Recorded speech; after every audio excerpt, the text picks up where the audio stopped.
Hello बच्चा party, कैसे हैं सभी लोग। आई होप कि सब बढ़िया होंगे और पढ़ाई लिखाई कर रहे होंगे। So welcome back to my history classes. My name is Tapur Umar and हम लोग आज स्टार्ट कर रहे हैं अपना बड़ा ही अच्छा सा chapter mole concept. Mole concept बच्चों आप ये सोच के मत पढ़ना कि आपको 10th में अच्छे मार्क्स लाने हैं, मतलब ये तो सोच ही लेना, लेकिन साथ ही साथ में ये सोच के चलना ये 11th 12th में एज इट इज आता है।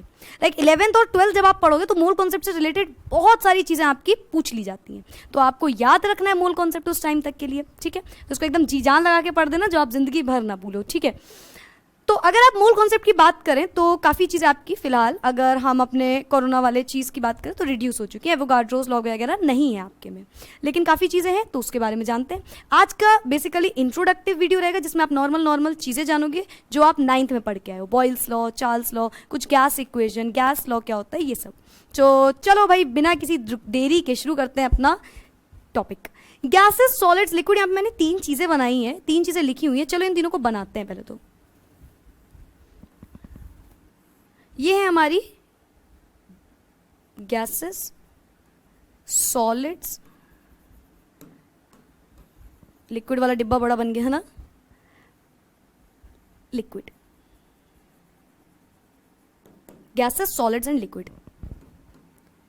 गैसेस के पार्टिकल्स कुछ ऐसे होंगे, सॉलिड के पार्टिकल्स कुछ ऐसे होंगे,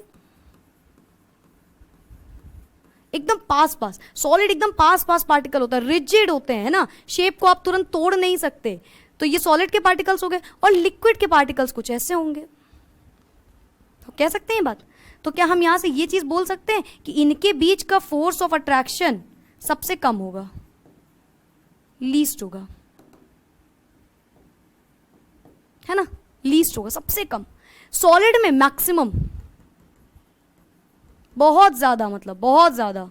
इंटरमोलिकुलर स्पेस कम होगी। अगर हम स्पेस की बात करें तो इसमें मिनिमम, यहां पे मैक्सिमम, और यहां पे अगर लिक्विड की बात करें स्पेस में तो मोर देन गैसेस, या तो बोल लो less than solids, more than gases, less than solids, right. इसके फोर्स ऑफ अट्रैक्शन की बात करें तो ये कम होगा, फोर्स ऑफ अट्रैक्शन की बात करें तो ये कम होगा, मिनिमम कम होगा, राइट। तो ये सब चीज़ें क्यों जान रहे हैं बच्चों? आज जो हम लोग को अपनी बात पढ़नी है ना वो सिर्फ और सिर्फ इससे रिलेटेड पढ़नी है, ये वाला गैसेस के बारे में। क्या चैप्टर में गैसेस के बारे में बहुत कुछ दिया रहेगा, तो इसके बारे में आपको समझना है। कुछ प्रॉपर्टी हमने इसकी जान ली, ये सब। फिर उसके बाद हम ये भी कह सकते हैं कि जो गैसेस हैं वो एक तरीके से प्रेशर तो देखो सभी लोग लगाएंगे, इन सब में they all exerts pressure, gases exert pressure, solid and liquid also. ये लोग नीचे को प्रेशर लगा रहे होंगे, ये अपने बाउंड्रीज में प्रेशर लगा रहा होगा, है ना, अपने साइड में जो होगा, ये आराम से ऊपर उड़ सकते हैं, है ना, इनको ज़्यादा जगह की ज़रूरत नहीं होती, पार्टिकल्स दूर दूर होंगे, आराम से मज़े में उड़ेंगे। यहाँ पे पास होंगे तो थोड़ा थोड़ा कम रहेगा, कम तरीके से जा पाएंगे बाहर। ये रिजिड नहीं होते, गैसेस हमारी रिजिड नहीं होती, है ना, ये हमारे रिजिड होते हैं, सॉलिड पार्टिकल सबसे ज़्यादा रिजिड होते हैं। तो बस ये छोटी छोटी चीज़ें हैं जो आपको पहले से भी आती होंगी, आई नो, कुछ नया नहीं है बहुत ज़्यादा, लेकिन ये इसलिए बताया क्योंकि हमें गैसेस के बारे में आज मेनली पढ़ना है, जानना है। तो गैस लॉस क्या बोलता है भाई? अब देखो नाम से समझो, गैस लॉज, यानी कि गैस से रिलेटेड जो लॉज होंगे वो हमारे गैस लॉज होंगे, सिंपल। तो यहाँ पे क्या लिखा है समझो, यहाँ पे लिखा है आपका gas laws are certain rules, कुछ रूल्स हैं जो कि बनाए गए हैं, which a gas follows when subjected to a change in temperature, pressure and volume. वो लॉज जो एक गैस फॉलो करेगी, समझ रहे, वो रूल्स जो एक गैस लगाएगी, फॉलो करेगी, जब टेम्परेचर, प्रेशर और वॉल्यूम में कुछ चेंज आएगा, है ना। जब स्कूल के बच्चे हैं, प्रिंसिपल कब रूल लगाएगी? जब कुछ डिसिप्लिन में चेंज आ जाएगा, है ना, कोई गलत काम करेगा, कोई रूल्स तोड़ देगा। तो बस यही होते हैं गैस लॉस, वो लॉस जो लगेंगे, जो फॉलो होंगे जब कोई भी टेम्परेचर, वॉल्यूम, प्रेशर, बहुत बड़ा खेल है भाई इन्हीं तीनों का, पूरे में बहुत बड़ा खेल है, इन्हीं तीनों का है केवल, कभी कोई कांस्टेंट कभी कोई कांस्टेंट, इसी में हमको झेलना है पूरी बात, राइट। तो जब ये तीनों में से कोई भी एक में कोई चेंज आएगा कह लो, तो हम उसमें गैस लॉज लगाते हैं। So what are gas laws? Gas laws are certain rules which a gas follows when subjected to a change, किसमें? टेम्परेचर, प्रेशर और वॉल्यूम में, ठीक है। आगे बढ़ते हैं भाई, छोटा सा वीडियो है, बहुत ज़्यादा लेंदी नहीं है वीडियो आज का, बहुत छोटा सा वीडियो है। टेम्परेचर एसआई यूनिट बच्चों, एसआई यूनिट आप जानते हो ना, जो मेन यूनिट हम लोग यूज करेंगे। तो अगर टेम्परेचर की बात करें तो इसकी यूनिट होती है केल्विन, केल्विन, राइट। आप इसको डिग्री सेल्सियस भी बोलते हो, लेकिन वो उसकी एसआई यूनिट नहीं होती है ना। आप हमको हमेशा केल्विन में लेते हो। और क्या होता है भाई, डिग्री, अगर हम 0 डिग्री सेल्सियस की बात करें तो वो क्या होता है, या 1 लिख लो, क्या लिख लें, 0 लिख लेते हैं, चलो। तो 273, 0 + 273। अब यहाँ पे 0 का क्या मतलब है, आप ये मत सोचना कि हमेशा 0 + 273, जितना डिग्री सेल्सियस होगा उतना यहाँ पे वैल्यू हो जाएगी। फॉर एग्जाम्पल 25 है तो यहाँ पे 25 रख देना, यहाँ पे 25 रख देना, XYZ कुछ भी मान लो, बल्कि अब हम X ही लिख देते हैं, राइट। तो आप X नहीं समझोगे इसको आप X बोल सकते हो और इसको आप X बोल सकते हो। 273 में कुल मिला के आप ऐड कर दोगे तो आपका आंसर केल्विन में चेंज हो जाएगा। इसको कैपिटल K से डिनोट करते हैं, यहाँ पे मैं इसको हटा देती हूँ अब। तो 273 में ऐड करोगे आप डिग्री सेल्सियस को कभी भी, तो आपका केल्विन आएगा, जो कैसे आता है, एडिशन ऑफ 273 से। जितना भी डिग्री सेल्सियस है उसमें आपको सिंपल सा 273 को ऐड कर देना है, ठीक है। तो टेम्परेचर आप समझ गए होगे ना भाई, किसी भी एक गैस में जो उसका टेम्परेचर है उसकी एसआई यूनिट केल्विन में रखना है। अब आपको डिग्री में दिया है क्वेश्चन, ये क्वेश्चन की वजह से, क्वेश्चन में आपको डिग्री में दिया, आप केल्विन में बदल लो, ठीक। आगे बढ़ते हैं। प्रेशर, बच्चों प्रेशर आपको एटमॉस्फेयर में लेना है, एटमॉस्फेरिक प्रेशर 1 atm, ठीक। और ये क्या होता है, 1 atm 1 एटमॉस्फेरिक प्रेशर जो होता है वो इक्वल होता है 76 सेंटीमीटर ऑफ Hg। ये Hg आपका मरकरी है, या इसी को हम बोलते हैं 760 mm ऑफ Hg। अभी पता चलेगा, आप जब इन सब के क्वेश्चंस लगाओगे ना तो आपको सारी चीज़ें क्लियर होती जाएंगी, मैम ने यहाँ पे क्या बताया। चलो, वॉल्यूम क्या होता है बच्चों, वॉल्यूम को आप लीटर में लोगे, क्यूबिक डेसीमीटर में ले सकते हो, क्यूबिक सेंटीमीटर में ले सकते हो, और मिलीलीटर में ले सकते हो। रिलेशन क्या होता है, 1 लीटर इक्वल होता है 1 क्यूबिक डेसीमीटर के, और इक्वल होता है 1000 क्यूबिक सेंटीमीटर के, और इक्वल होता है 1000 मिलीलीटर के। याद कैसे रखेंगे, याद रखने का तरीका सिंपल है, लीटर और क्यूबिक डेसीमीटर याद रखो। लीटर और डेसीमीटर की जब बात होगी तो 1 is it visible, yes. Litre और डेसीमीटर की जब बात होगी तो 1 और मिलीलीटर और क्यूबिक सेंटीमीटर की बात होगी तो 1000 सिंपल, ठीक। लीटर और क्यूबिक डेसीमीटर 1 और बाकी हैं तो 1000, ठीक है। तो ये ऐसा यूनिट है, इस तरीके से इनको आप ले लेना। नेक्स्ट स्लाइड क्या कहता है, study of the relation between pressure and volume of a gas. जब टेम्परेचर, मतलब या तो टेम्परेचर को कांस्टेंट रखते हैं या तो प्रेशर को, दो चीजें होती हैं, या तो आपका टेम्परेचर कांस्टेंट होगा और या तो आपका प्रेशर कांस्टेंट होगा। भाई वॉल्यूम को तो हमें कंपेयर करना है तो वॉल्यूम हम लेंगे नहीं, वॉल्यूम को हमें कंपेयर करना रहता है, हम वॉल्यूम को लेते नहीं। इन्हीं दोनों से आपके निकलते हैं बॉयल्स लॉ और चार्ल्स लॉ, दो लॉ निकलते हैं, बॉयल्स लॉ और चार्ल्स लॉ। ये आपका बॉयल्स लॉ कहलाता है बेसिकली, ये आपका चार्ल्स लॉ कहलाता है, ठीक है। तो study of a relation between pressure and volume of a gas जब टेम्परेचर कांस्टेंट है, या फिर temperature and volume of a gas जब आपका प्रेशर कांस्टेंट है। तो इन चीजों के बारे में पढ़ना है। चलो नेक्स्ट स्लाइड में पढ़ते हैं जल्दी से भाई। Boyle's law, Charles law, gas equation, जल्दी जल्दी से समझा जाए। जब आपका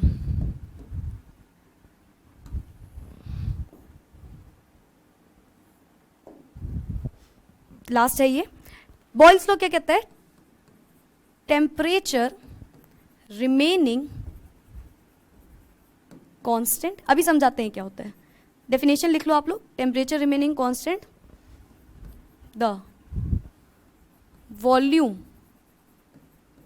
ऑफ अ ड्राई गैस। क्या ये पूरी स्लाइड यहीं पे है, temperature remaining constant, Boyle's law है ना, temperature remaining constant of a dry gas, कुछ गलत लिखा, temperature remaining constant the volume of a given mass of a dry gas, sorry, volume of a given mass of a dry gas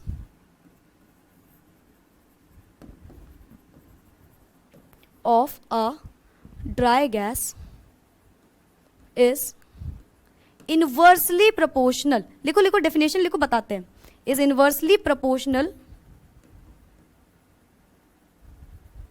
to its, is inversely proportional to its pressure, ठीक।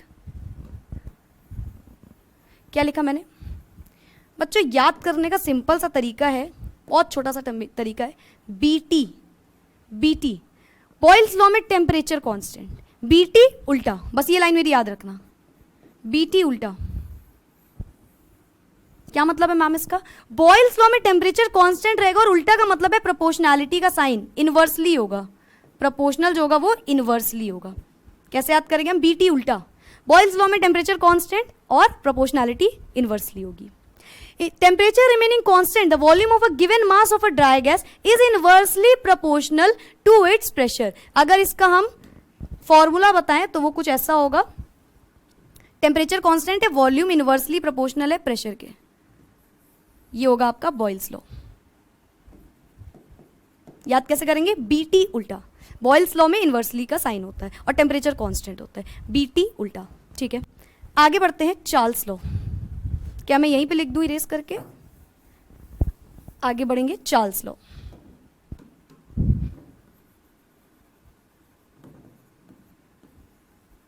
Same equation बेटा, same चीज आपको लिखनी है, बस थोड़ा सा दिक्कत होगी यहाँ पे क्या अलग होगा? प्रेशर कांस्टेंट कर दो भाई, एक बार प्रेशर कांस्टेंट होना है, एक बार temperature. Pressure remaining constant, pressure remaining constant, the volume of a given mass of a dry gas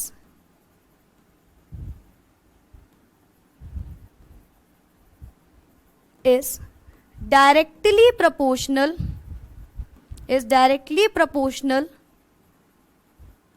to its volume।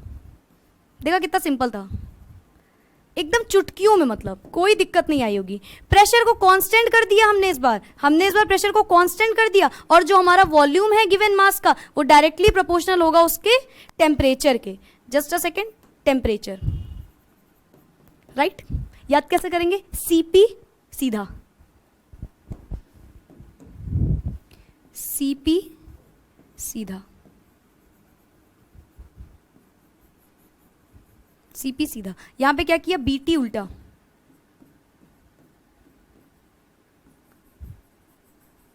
BT उल्टा सीपी सीधा। अगर हम इसके डेरिवेशन, इसके फॉर्मूले की बात करें तो वॉल्यूम डायरेक्टली प्रोपोर्शनल होगा टेम्परेचर के, यहां पे वॉल्यूम इनवर्सली प्रोपोर्शनल होगा प्रेशर के। याद करने का तरीका, बीटी उल्टा, बॉयल्स लॉ में टेम्परेचर कांस्टेंट और इनवर्सली प्रोपोर्शनल, सीपी सीधा, चार्ल्स लॉ में प्रेशर कांस्टेंट और डायरेक्टली प्रोपोर्शनल। याद रहेगी ये बात, बीटी सी उल्टा सीपी सीधा, बस इतनी सी बात याद रखना, बीटी उल्टा सीपी सीधा। क्या मतलब है?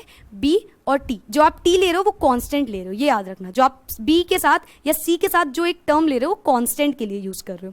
बीटी और उल्टा मतलब प्रोपोर्शनैलिटी का साइन, इनवर्सली प्रोपोर्शनल। तो आई गेस आपको ये बात बहुत अच्छे से समझ में आ गई होगी, ये बात आपको जानना जरूरी है। बॉयल्स लॉ और चार्ल्स लॉ मिलकर ही गैस इक्वेशन बनाते हैं, राइट? तो yes, if you wanted to take a screenshot you can.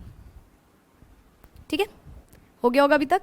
अगर हम बात करें अपनी गैस इक्वेशन की बच्चों, गैस इक्वेशन इसी से मिलके बनती है, इसी को जोड़ दोगे आपकी गैस इक्वेशन बन जाएगी।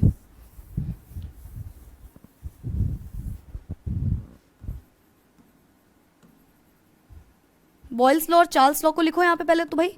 बॉयल्स लॉ क्या होता है? हमने बीटी उल्टा, यानी कि वी जो होगा वो इनवर्सली प्रोपोर्शनल होगा पी के, ये हमारा बॉयल्स लॉ कहता है ना। चार्ल्स लॉ की बात करें तो डायरेक्टली प्रोपोर्शनल होगा टेम्परेचर के, सिंपल सी बात है। तो यहाँ से हम बोल सकते हैं V इज इक्वल टू या डायरेक्टली प्रोपोर्शनल टू T/P, है ना, ये बोल सकते हैं। यहाँ पे इक्वल का साइन लगता है, कांस्टेंट आता है, और यहीं पे हो जाता है P1 V1, ये उल्टा यहाँ चला जाता है, upon T1 is equals to P2 V2 upon T2, और इक्वल्स टू ए कांस्टेंट। यही होती है हमारी गैस इक्वेशन। ठीक, डायरेक्टली प्रोपोर्शनल का साइन है, ये उधर ले जाओ, इक्वल हटाओ भाई। जब प्रोपोर्शनैलिटी का साइन हटता है, कांस्टेंट आता है, तो ये हटेगा, एक कांस्टेंट आएगा, तो हम बोलेंगे V इज इक्वल, या बोलेंगे हम VP is equals to T K, ये यहाँ आ जाएगा, तो VP upon T is equals to K. अब V1 P1 अपॉन T1, भाई दो चीजें आपको, दो चीजें दी होंगी, तो V1 P1 upon T1 is equals to V2 T2 upon P2 upon T2। ठीक, या P1 V1 T1 P2 V2 T2, इस तरीके से याद कर लेना, राइट। इसमें अभी तक हम लोगों ने एक चीज जानी थी कि मोल कॉन्सेप्ट में ये गैस लॉस क्या होते हैं, क्यों होते हैं। फिर हमने कुछ प्रीवियस बात जानी थी जो आप लोगों ने 9th क्लास में पढ़ी होगी, यानी कि Boyle's law and Charles law, right. तो ये सब चीज़ें कंप्लीट करने के बाद आज फाइनली हमें अपना सेकेंड टॉपिक स्टार्ट करना है, which is Gay Lussac's law. So before starting with the topic, ये गे-लुसाक्स लॉ बता दें, इसमें आपको डेफिनेशन से ज़्यादा क्वेश्चंस, मतलब ये एक न्यूमेरिकल बेस्ड टॉपिक है, इसमें एक एक न्यूमेरिकल आपको जानना बहुत ज़्यादा ज़रूरी है, इसके इंपॉर्टेंट न्यूमेरिकल्स होते हैं। ऑल्सो वन मोर थिंग, क्यों इसके न्यूमेरिकल्स इंपॉर्टेंट है, दरअसल पिछली बार की बात करें जब आपका एवोगाड्रो लॉ नहीं हटा था, तब तो इसके न्यूमेरिकल्स इतने इंपॉर्टेंट नहीं थे क्योंकि तब आपका एवोगाड्रो लॉ से आ जाता था। लेकिन जब आपका सबसे मेन न्यूमेरिकल का टॉपिक हटा है, तो अब बाकी के जितने भी इस चैप्टर में बचे हैं उसको बहुत अच्छे से आपको प्रैक्टिस कर लेनी है, बिकॉज बाकी इसी में सबसे ज़्यादा न्यूमेरिकल्स हैं और किसी भी पूरे केमिस्ट्री के हम लोग के चैप्टर में कहीं भी इतने ज़्यादा न्यूमेरिकल्स नहीं मिलते हैं। So yes, let's get started. ये गे-लुसाक्स लॉ होता क्या है? तो बच्चों, जब भी कोई गैसेस रिएक्ट करती हैं, कोई भी गैसेस रिएक्ट करती हैं, तो वो किस में रिएक्ट करती हैं, किस तरीके से रिएक्ट करती हैं? व्हेन गैसेस रिएक्ट, तो वो किस में रिएक्ट करेंगी? वो हमेशा वॉल्यूम्स में रिएक्ट करेंगी। When gases react, they do so in volumes. This we have already discussed in our previous lecture, यानी कि जिसमें हम लोगों ने पढ़ा था कि ये गैस लॉ क्या होता है। तो जब भी कोई गैस रिएक्ट करती है यार, सिंपली वो रिएक्ट करेगी अपने वॉल्यूम से। इसमें गे-लुसाक्स लॉ कहता है कि वॉल्यूम में जब वो रिएक्ट करेगी तो वो एक सिंपल होल नंबर रेशियो बना लेगा। Now what is the simple whole number ratio? Simple यानी कि एकदम छोटे तरीके में, whole number which starts from 0 and ends at infinity, right. And ratio तो यानी कि फ्रैक्शन के फॉर्म में। तो क्या हम बोल सकते हैं 1:2 is a simple whole number ratio? Exactly, छोटे छोटे होल नंबर्स के तरीके से टूटेगा, यानी कि 12:89 इस तरीके से, या 13:7, ये सब नहीं, बहुत छोटे छोटे होल नंबर रेशियोज में टूटेगा। 1:2, 2:3 या 1:3, 6 तक आप अप्रॉक्स लेके चलो, उसके ऊपर नहीं जाएगा कभी भी, ठीक है। तो क्या होता है हमारा गे-लुसाक्स लॉ? वो कहते हैं when gases react they do so in volumes which bears a simple whole number ratio. ठीक है, क्लियर हो गई होगी ये बात। नाउ क्या लिखा है यहाँ पे? अब इसी में थोड़ा सा डेफिनेशन को एकदम अंग्रेजी में बदलने की कोशिश की जाएगी और इसी चीज़ को और एक्सपैंड करके लिख देंगे हम लोग। कैसे एक्सपैंड करेंगे? हमको पता है टेम्परेचर, प्रेशर, वॉल्यूम, इन सब के बारे में जो हमने जाना है उसमें टेम्परेचर प्रेशर कांस्टेंट रखते हैं। कभी बॉयल्स लॉ होता है, कभी चार्ल्स लॉ होता है, कभी किसी को कांस्टेंट और कभी किसी को कांस्टेंट। यहाँ पे क्या बोल रहा है? When gases react they do so in volumes which bears a simple whole number ratio. ठीक है, ये मैंने आपको भी बात बता दी। आगे क्या बोल रहा है वो? To one another and to the volumes of the product if gaseous provided the temperature pressure of the reacting gases and their product remains constant. तो सिंपल सी उसी डेफिनेशन को एक्सपैंड कर देंगे। क्या लिख देंगे कि भाई आपस में होती हैं वो, उनके वॉल्यूम्स इस तरीके से रहते हैं कि प्रोडक्ट में जो गैस होती है हमारी, उसके प्रेशर और टेम्परेचर कांस्टेंट रहता है। ठीक है, तो बस यही था हमारा सिंपल सा गे-लुसाक्स लॉ। अब कुछ समझते हैं इसके बारे में कि अभी जो बात बताई उसको लिख कैसे सकते हैं। क्या हम ये बोलते हैं कि एक हाइड्रोजन गैस को जब हम ऑक्सीजन गैस से मिलाते हैं या क्लोरीन गैस से चलो मिलाते हैं, तो क्या वो हाइड्रोजन क्लोराइड देता है? क्या ये बन के आता है H2 + Cl2 gives out 2HCl? ये कैसे आता होगा सोचो। यहाँ पे हमने H2 लिखा और यहाँ पे Cl2 लिखा, लेकिन यहाँ पे नीचे कहीं सबस्क्रिप्ट में 2 नहीं लगा है, ऊपर 2 लगा है, राइट। तो क्या हम ये बोल सकते हैं H2 का वॉल्यूम 1 है? क्यों मैम, क्यों बोल सकते हैं भाई ये बात? अरे यार, आगे क्या लिखा है उसके? कुछ नहीं मतलब 1, यहाँ पे कुछ नहीं मतलब 1 और यहाँ पे 2 लगा है, तो यहाँ पे वॉल्यूम 2 हो जाएगा। ठीक, ध्यान से समझना इस बात को भी। जो आपके न्यूमेरिकल्स होंगे वो इतने इजी लगेंगे ना कि एक भी न्यूमेरिकल ऐसा नहीं होगा जो कहोगे कि यार ये आ क्यों नहीं रहा है। ठीक है, तो यहाँ पे 1 जो चीज़ उसके आगे लगी वो उसका वॉल्यूम डिफाइन कर रही है। ठीक है, तो हमने बोल दिया भाई यहाँ 1 1 और 2 वॉल्यूम है, सिंपल। ठीक है, आप कोई भी गैस ले लो, कुछ भी ले लो, H2 के साथ O2 मिला दो, 2H2O बन जाएगा। कोई भी चीज़ आप ले लो उसी तरीके से, बस आपको याद रखना है कि उसका आंसर फाइनल जो आएगा वो वॉल्यूम्स के टर्म्स में आएगा। तो अगर हम यहीं पे इसी चीज़ की बात करते हैं तो क्या हम ये बोल सकते हैं 1:1:2? Is it a simple whole number ratio और a complex one? It is a simple whole number ratio, right. एक सिंपल होल नंबर रेशियो बना दिया इसने। Is this thing clear?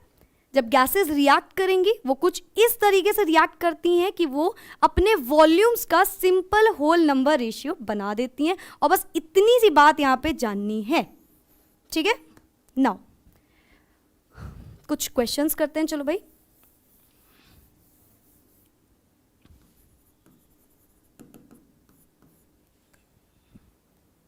First question is 450 cubic centimetre of carbon monoxide,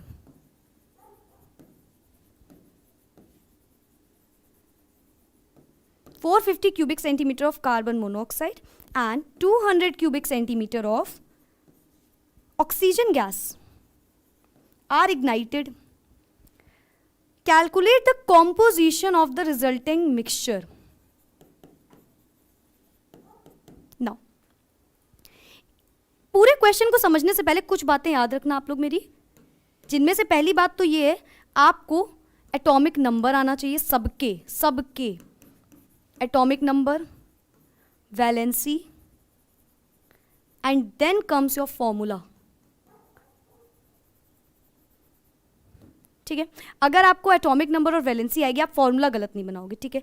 fourth चीज अगर बात करें तो आपको इक्वेशन बनानी हमेशा आनी चाहिए, ठीक है। इक्वेशन हमेशा आपको पता होना चाहिए किस तरीके से बनेगी। और फिफ्थ चीज लास्ट में आपको, फिफ्थ चीज क्वेश्चन में समझाएंगे क्या होता है। फिलहाल तो आपको सबसे पहले क्वेश्चन को देखना है, उसके फॉर्मूला जानना है। फॉर एग्जांपल अगर यहां पे बात करें, क्या लिखा है, कार्बन मोनोऑक्साइड। अब बैठ के सोचना नहीं है मुंह लटका के कि यार कार्बन मोनोऑक्साइड क्या होता है। यू हैव टू नो कि कार्बन मोनोऑक्साइड, एक कार्बन और सिंगल ऑक्सीजन यानी कि CO इसका फॉर्मूला होगा। मोनो मतलब सिंगल, ठीक है। Carbon dioxide is your CO2।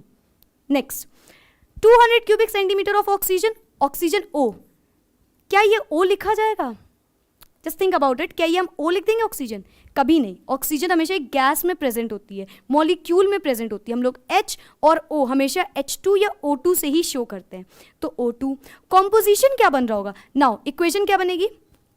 Carbon monoxide मिल रहा है ऑक्सीजन के साथ एंड बना रहा है कोई कॉम्पोजिशन, तो CO प्लस O2, तो हमें CO2 ही बनेगा भाई। CO प्लस O2 CO2 बनेगा। यहाँ पे ऑक्सीजन आपका 2 लगाओ और यहाँ पे 2 लगा दो, 2 कार्बन 4। तो यानी कि सबसे पहले जो हमने स्टेप किया, स्टेप 1 में हमने समझा फॉर्मूला क्या होगा, ठीक है। स्टेप 2 में हमने समझा कि इक्वेशंस कैसे लिखते हैं। स्टेप 3 में हमने उसको बैलेंस किया। स्टेप 4 में हम उसके वॉल्यूम्स को लिखेंगे एंड देन स्टेप 5 में हम लोग आंसर निकाल लेंगे यार, और क्या, ठीक है। नाउ क्या इसके वॉल्यूम लिखे जाएं? यस मैम, बिल्कुल लिखा जाए। 2CO, क्या इसका वॉल्यूम 2 वॉल्यूम है? आगे 2 लगाए, आगे वाली वैल्यू ही हमको वॉल्यूम बताती है। O2 में कुछ नहीं है तो हम 1 वॉल्यूम बोल देंगे और 2CO2 को 2 वॉल्यूम बोल देंगे। तो ये सब चीज़ें, ये 4 स्टेप तो सबसे मेन है जो एक क्वेश्चन को समझने में आपको आने चाहिए। क्वेश्चन को पहले तो आप समझोगे इस तरीके से कि ये सब चीज़ें गिवन है। नेक्स्ट स्टेप में आप जब सॉल्व करोगे इसको तो आप सारी चीज़ें लिखो। For example 2CO plus O2 was giving 2CO2, ये दे रहा था हमको। हमने बोला ये मैम 2 वॉल्यूम है, ये 1 वॉल्यूम है एंड ये 2 वॉल्यूम है। एग्जैक्टली। नाउ कुछ और भी इंफॉर्मेशन थी। Carbon monoxide was 450, oxygen is 200 and ये हमको पता नहीं है। अब बहुत ध्यान से बात समझना, इसमें कई बार क्वेश्चन आता है इस तरीके से कि बताओ कौन सी गैस वेस्ट हो गई या कौन सी गैस बच गई लास्ट में, तो उसको भी जानना है। यहाँ पे कैसे जानेंगे? यहाँ पे 2 लगा हुआ है और यहाँ पे 450 लगा हुआ है। ये ईजिएस्ट तरीका। You can also use unitary method, you can also use unitary method. अभी मैं दोनों मेथड से आपको कर दूंगी, करके दिखा दूंगी ताकि प्रॉब्लम ना है। दोनों मेथड से we will discuss. Okay, now 2 volume, 1 volume and then 2 volume. क्या हम ये चीज कह सकते हैं यहाँ पे, एक जब ऑक्सीजन का 1 वॉल्यूम है तो वो 200 क्यूबिक सेंटीमीटर बना रहा है, ठीक है। एक ऑक्सीजन 200 क्यूबिक सेंटीमीटर बना रहा है, तो यानी कि हम यहाँ पे लिख देंगे 1 × 200। बस एक का आपको लिखना है, बाकी सबसे मल्टीप्लाई करा दो, सिंपल। 1 × 200, अब 200 को हर एक के वॉल्यूम से आपको मल्टीप्लाई कराना है। फॉर एग्जाम्पल यहाँ पे आगे 2 लगा है तो 2 × 200, वहाँ पे आगे 2 लगा है तो 2 × 200, बस इतना सा करना था। ठीक है, एक बार फिर से यूनिटरी मेथड से चलो डिस्कस कर लेते हैं। वो बोल रहा है कि एक ऑक्सीजन 200 दे रहा है, एक ऑक्सीजन 200 दे रहा है, तो दो कितने देंगे? 400। या फिर बोलो एक ऑक्सीजन एक वॉल्यूम जब है तो ये 2 वॉल्यूम्स ऑफ कार्बन मोनोऑक्साइड दे रहा है, राइट? तो दो कितने देंगे? 2 × 200, 400। ठीक है, आपको याद कैसे रखना है? बस एक को उठाओ। अच्छा, अब आप सोचोगे कि अरे मैम आप तो बहुत स्मार्ट वाला काम कर रही हैं, क्या हम ये नहीं कर सकते थे? क्या हम ये नहीं कर सकते थे? यहाँ पे 450 लिखा था, यहाँ पे 200 लिखा था, हम इसको 2 × 225 कर दें तो ये 400, फिर हम सबको 225 से मल्टीप्लाई कर दें। चलो करके देख लो यार, 225 × 1 और यहाँ पे 225 × 2। हम लोगों ने ये क्यों नहीं किया? सोचो यार, ऑक्सीजन 200 बोल रहा है, 200 तो है हमारे पास, और आप बोल रहे हो कि इसको 225 से मल्टीप्लाई करो, तो क्या ये इक्वेशन सही बनेगी? है ही 200 तो 225 लाएंगे कहाँ से? तो ये चीज़ यहाँ पे गलत हो जाएगी। तो चेक कर लेना कि कौन सी वाले से मल्टीप्लाई करने पे आंसर सही होगा हमेशा। ठीक है, एंड हेंस हम इसमें किसको कंसिडर करेंगे? कार्बन मोनोऑक्साइड को। तो जब कार्बन मोनोऑक्साइड हमने लिया तो 2 × 200, एंड जब ऑक्सीजन लिया तो ये भी 1 × 200, एंड देन ये इक्वल हो जाएगा हमारा CO2, यानी कि 2 × 200। तो हमारे क्वेश्चन में पूछ रहा था कॉम्पोजिशन क्या बना, तो भाई सीधी सी बात है, CO2 हमारा 400 दिख रहा है हमको, तो 400 क्यूबिक सेंटीमीटर।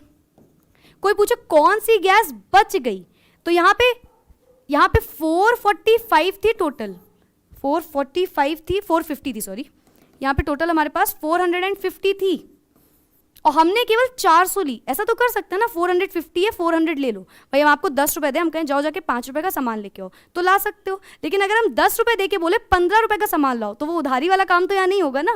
तो यहाँ पे क्या होगा? यहाँ पे इसकी चीज़ कम हो जाएगी, तो हम ये वाला मेथड अपनाएंगे कि 10 दिया तो 5 का सामान तो आ सकता है, यानी कि 200 तो हमने यूज कर ली और बच गई हमारी अनयूज्ड। इसको इस तरीके से लिखते हैं, अनयूज्ड कार्बन मोनोऑक्साइड हमारी बची कितनी? 50 cubic centimetre. Is this thing clear? ये चीज समझ में आई ना? अनयूज्ड कैसे निकाला? टोटल जो हमारे पास कार्बन मोनोऑक्साइड थी उसमें से हमने माइनस कर दिया जो हमने यूज कर ली। ठीक है, चलो कोई और अच्छा सा क्वेश्चन लेते हैं, बढ़िया वाला, बड़ा वाला थोड़ा सा, ये तो थोड़ा इजी था। बस स्टेप्स को फोकस करते हुए चलना, क्वेश्चन गलत हो नहीं सकता उसके बाद।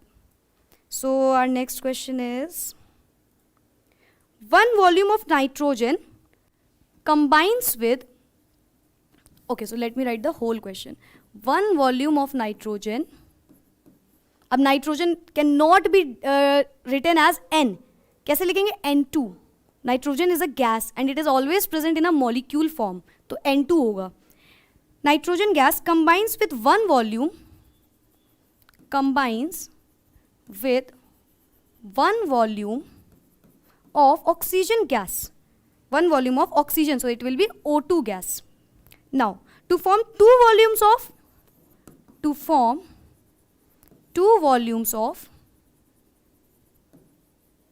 nitric oxide,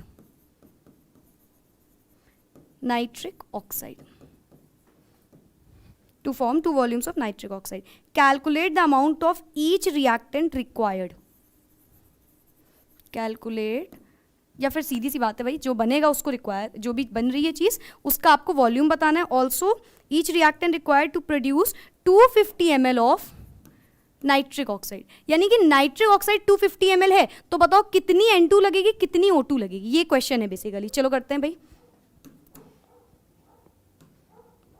क्वेश्चन क्या बोल रहा है? N2 प्लस O2 जब मिल रहा है तो वो NO बना रहा है। Don't write it as NO2, गलत हो जाएगा। नाइट्रिक ऑक्साइड, नाइट्रोजन डाइऑक्साइड उसने नहीं बोला, नाइट्रिक ऑक्साइड इज NO। ठीक है, 2 वॉल्यूम्स यहाँ पे बोल रहा है वो। अगर ये 2 तो आई गेस ये बैलेंस है, हाँ ये बैलेंस है। तो पहला स्टेप हमने अपने फॉर्मूला देखे सारे, सेकेंड स्टेप हमने क्या किया? इक्वेशन बनाई, थर्ड स्टेप हमने उसको बैलेंस कर दिया। We have already completed our 3 steps. Fourth step सबके वॉल्यूम लिखना है, यहाँ पे 1 दिख रहा है, यहाँ पे 1 दिख रहा है, यहाँ पे 2, तो ये हमारे वॉल्यूम्स हो गए। अब देखो उसने ये चीज बोल दिया, अब आपको ये नहीं करना है यहाँ पे 1 इंटू 2, 2 इंटू 1, क्यों नहीं करना है? उसने देखो साफ बोला 250 ml ऑफ नाइट्रिक ऑक्साइड, तो यहाँ पे 2 इंटू क्या करें कि 250 आ जाए। समझ रहे हो अब आप क्वेश्चन? 2 इंटू क्या करें कि 250 आ जाए, तो 1 2 2 ज़ा 4 5, 125 इंटू 2 इज योर 250, राइट। तो 125 से यहां मल्टीप्लाई के हम सब में कर दें, सिंपल आंसर सीधा आ गया। N2 आपकी जो चाहिए वो है 125 ml, O2 जो चाहिए वो है 125, दोनों ही 125 चाहिए होंगी। देखो इतना इजीली ये क्वेश्चन सॉल्व हो गया, सिंपल सा। Also this question is also not so tough, बहुत ज़्यादा कॉम्प्लिकेटेड नहीं था, ये भी ईजी था। क्या बोला इसने? उसने सीधा सीधा अब ये दे दिया आपको और बोला इन दोनों को निकालो, राइट। लाइक उसने बोल दिया प्रोडक्ट तो ये है, आप रिएक्टेंट्स बता दो, तो सिंपली आपको प्रोडक्ट रखना है, रिएक्टेंट्स रखना है और आपका आंसर आ जाएगा। ठीक है, let's do one more question. So our next question is आपकी कंप्यूटर स्क्रीन पे धक धक, question number 3। So the question says 3000 cubic centimeter of oxygen was burnt with, burn कर रहा है किसके साथ? 600 cubic centimeter of ethane. Now what is ethane? Meth and then eth, C2H5. Ethane, C2H6, sorry, C2H6. Calculate the volume of unused oxygen. ठीक है, तो यानी कि इथेन बर्न कर रहा है ऑक्सीजन के साथ, तो क्या, अच्छा ये चीज तो याद कर लो, होता ना, यहां लिख दें, रट लो, इस चीज को एकदम अपने दिमाग में बैठा लो। जब भी मिथेन, इथेन, इस टाइप की चीजें ऑक्सीजन से रिएक्ट करती हैं, हमेशा कार्बन डाइऑक्साइड एंड वाटर हमें प्रोडक्ट मिलता है, हमेशा हमेशा। जितने भी आपके क्वेश्चन आएंगे सब में यही चीज होगी, ठीक है। तो ये देगा आपको CO2 and water, CO2 and water देगा। बैलेंस करते हैं, यहाँ पे 2 कार्बन, तो यहाँ पे 2 चाहिए हमको, ऑल्सो यहाँ पे हमेशा 2 लग जाएगा, क्योंकि अच्छा बैलेंसिंग आती है ना भाई, पहले ऑड को इवन कर लेना सबसे पहली चीज़। तो यहाँ पे 2 ऑक्सीजन बैलेंस है, 2 कार्बन बैलेंस है, हाइड्रोजन इज 6, तो वहाँ पे 3 लगेगा। अभी सोचो यहाँ पे अगर हम 3 लगा देंगे तो क्या ये सही होगी इक्वेशन? ये अभी भी ऑड रहेगा, हम 3 नहीं लगा सकते, तो भाई हमको 3 भी हटाना पड़ेगा, 2 भी हटाना पड़ेगा। तो क्या 4 लगा दें? 4 लगाएंगे, 4 2 ज़ा 8, तो हाइड्रोजन को 6 से किससे मल्टीप्लाई करेंगे? 8 ही नहीं आएगा। 5 लगा के देखो, ऑड हो जाएगा। 6 लगा के देखो, गलत हो जाएगा। 7 लगाओ भाई, 7 अगर हम, सॉरी 6 2 ज़ा 12, तो यहाँ पे 2 लगा के H बैलेंस कर लिया हमने, carbon balance, hydrogen balance, oxygen तो आखिरी का खेल होता है, 6 और 4 10, तो यहाँ पे 5 लग जाएगा। सिंपली इस तरीके से बैलेंस हो जाएगी। तो हम लोगों ने क्या किया, स्टेप 1 में फॉर्मूला देखा अपना, स्टेप 2 में इक्वेशन देखी, स्टेप 3 में बैलेंस किया, और स्टेप 4 में वॉल्यूम लिखना। ये क्वेश्चन थोड़ा सा देखो अलग है, ठीक है, बाकी क्वेश्चन से थोड़ा सा डिफरेंट था। तो यहाँ पे हमने देखा 2 वॉल्यूम है मैम, यहाँ पे 5 volumes, 2 volume and then 6 volume, ठीक। वाटर से हमको यहाँ पे मतलब नहीं है। तो उसने बोला अनयूज्ड ऑक्सीजन निकालो पहले, तो तुम तो कैसे निकालेंगे यार, चलो देखते हैं। ऑक्सीजन यहाँ पे हमको कुछ तो गिवन था कि ये 3000 क्यूबिक सेंटीमीटर है, this is 3000 cubic centimetre, and 600 दिया हुआ है हमें मिथेन, 600, तो हम यही इसी को पकड़ लेते हैं। तो 2 इंटू 300, राइट, तो यहाँ पे क्या हो जाएगा 5 इंटू 300, यहाँ पे 2 इंटू 300 एंड 6 इंटू 300। इससे हमें फिलहाल कोई मतलब है नहीं अभी, तो इसको हटा देते हैं। तो देखो क्या बचा भाई, ये तो हमारा आ गया, ये तो हमने बैलेंस ही था। इसमें देखो 5 3 ज़ा 1500 ऑक्सीजन हमने यूज करी, तो यानी कि हमारी वेस्ट कितनी हो गई, 1500 O2 इज अनयूज्ड। ये हो गया आपका फाइनल आंसर। और कोई बोले कार्बन डाइऑक्साइड बताओ, तो 600 बनेगी आपकी, ठीक है। बोलो ये चीज समझ में आई ना अच्छे से, कोई कंफ्यूजन नहीं होगी। बस एक को पकड़ लो जो बोल दे, उसको सबसे मल्टीप्लाई करो। वही क्वेश्चन कि मैम ऑक्सीजन क्यों नहीं किया, अगर आप पे अभी भी ये दिमाग में आ रहा है तो फिर से सुन लो। अगर हम बोले इसको क्यों नहीं हमने पहले कर दिया, तो वो इसलिए बच्चों क्योंकि अगर आप फिर इस पे जाओगे तो ये इतनी होगी ही नहीं हमारे पास। तो हमको सिंपली क्या करना है, पहले तो देखना है किसमें से हम ले लें चीज़ को। अभी तो यहाँ पे बोल दिया अनयूज्ड ऑक्सीजन, तो आपको सोचना भी नहीं था, कुछ तो ऑक्सीजन बची ही होगी, तो उसको ले नहीं सकते थे। इफ़ इन केस वो अनयूज्ड नहीं मेंशन कर रहा है तो आपको ये चीज़ खुद चेक करनी है कि क्या रखने पे दोनों चीज़ें आ रही हैं, ठीक है। So yes, it's answer will be 1500 oxygen is unused, ठीक है। नाउ एक क्वेश्चन चलो होमवर्क दे देते हैं जल्दी से, आप कमेंट करके इसका आंसर ज़रूर बताना ना।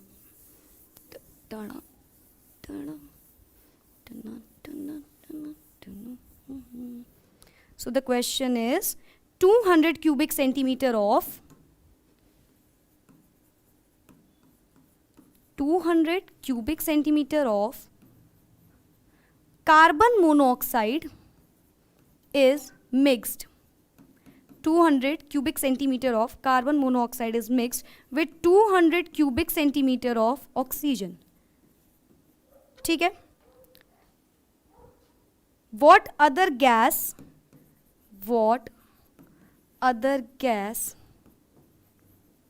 if any, calculate the volume of CO2. Calculate the volume of CO2 formed. Also one more thing, what other gas, if any, may also be present.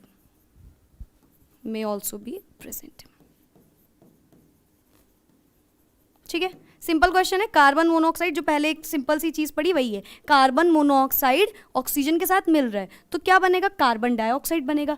अब वो बोल रहा है अगर कार्बन डाइऑक्साइड बन रहा है, इसका सिंपल इक्वेशन होगी CO + O2 gives out CO2. इसको बैलेंस कर लेना कुछ इस तरीके से. ठीक है, उसने बोला है कि बताओ पहले तो कार्बन डाइऑक्साइड कितना बन रही होगी, पहला क्वेश्चन. दूसरा क्वेश्चन, कोई ना कोई गैस अगर बच रही है, इफ एनी, अगर कोई गैस बच रही है तो आप उसको भी बता दो कि कितनी बच रही है. कैसे निकालोगे, आपको अभी तक आ चुका होगा, इसके जस्ट पहले वाले प्रीवियस क्वेश्चन में सेम चीज करिए. Vapour density, this concept is small and important. जितना छोटा है ना उससे ज़्यादा इसकी इंपॉर्टेंस है. इंपॉर्टेंस इसकी क्यों है पहले ही बता देते हैं भाई. ये जो आपका वेपर डेंसिटी है, ये एज इट इज़ कभी बहुत रेयर चांसेस हैं कि आपसे बोल दे वेपर डेंसिटी एक्सप्लेन करो बोर्ड में, बहुत रेयर चांसेस हैं. लेकिन 100% चांसेस हैं कि जब आपके किसी भी स्टोइकियोमेट्री जो भी आप प्रोनाउंशिएट कर लो, मोल कॉन्सेप्ट का ये चैप्टर टॉपिक है, तो जब आप मोल कॉन्सेप्ट एंड स्टोइकियोमेट्री, तो जो स्टोइकियोमेट्री टर्म आता है उसमें जितने भी क्वेश्चंस लगेंगे, वेपर डेंसिटी कई बार बोला जाता है, कई बार गिवन होता है, कई बार निकालने को दिया जाता है. मतलब कि अगर हम इसको क्वेश्चंस के पॉइंट ऑफ व्यू से लें तो दिस इज वेरी इंपॉर्टेंट. हाँ, डेफिनेशन के तौर पे या कॉन्सेप्चुअल चीज़ के तौर पे या आप बोलो थ्योरेटिकल की बात करें तो थोड़ा सा कम इसका महत्व है, कम इसको बोला जाता है. I can totally agree with this. ठीक है, लेकिन जानना क्यों जरूरी, because of our numericals portion. Okay, now ये वेपर डेंसिटी होता क्या है. वेपर और डेंसिटी यानी कि वेपर से रिलेटेड डेंसिटी होगी, यानी कि गैस की बात हो रही होगी. क्या हम ये चीज़ बोल सकते हैं कि ये जो हमारे भाई वेपर्स होते हैं, ये गैस ही तो होते हैं, गैस के फॉर्म में ही तो होते हैं, लिक्विड के फॉर्म में तो होते नहीं है वेपर्स यानी कि भाप, तो वो गैस के ही फॉर्म में होती है. तो बच्चों गैस की density is known as vapour density. Now अब ये गैस की डेंसिटी मैम क्या मतलब है बच्चों, डेंसिटी क्या होता है, mass by volume, simple, mass upon volume is density. तो ये क्या बोल रहा है, vapour density of any gas with respect to the density of the hydrogen gas. Vapor density is a density of any gas. किसी भी gas की density with respect to the hydrogen gas. Are you getting my point? Vapor density अगर हम बोलें क्या होता है तो आप बोलोगे मैम किसी भी गैस की density of any gas, जिसकी भी आपको निकालनी हो, density of a gas divided by density of H2 gas with respect to hydrogen gas.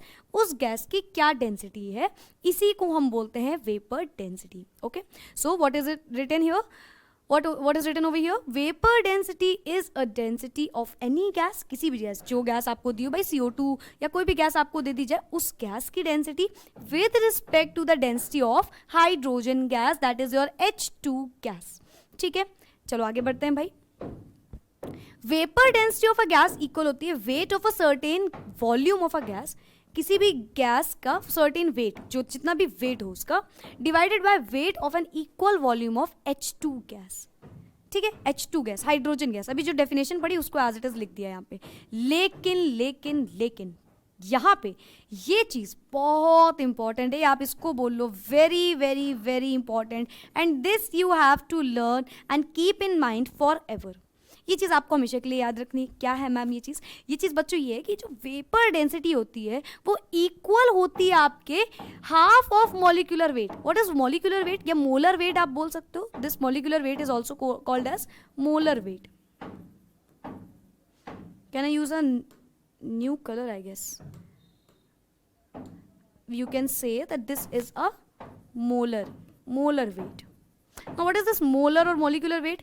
बच्चों फाइनल जो वेट होता है, for example I can say किसी भी चीज़ का एग्जाम्पल ले लो, कोई भी गैस, जैसे कि CO2 is a gas, carbon dioxide, तो कार्बन का एटॉमिक वेट और प्लस ऑक्सीजन का जितना हो, यहाँ पे अगर बात करें तो कार्बन का एटॉमिक वेट होता है, एटॉमिक नंबर होता है 6, और एटॉमिक वेट की जब बात करते हैं तो 2 से मल्टीप्लाई करते हैं। एक्सेप्शंस होते हैं, कुछ मानते हैं भाई, उन एक्सेप्शंस को अभी ध्यान मत दो, अभी इनमें से कोई भी एक्सेप्शन में नहीं है।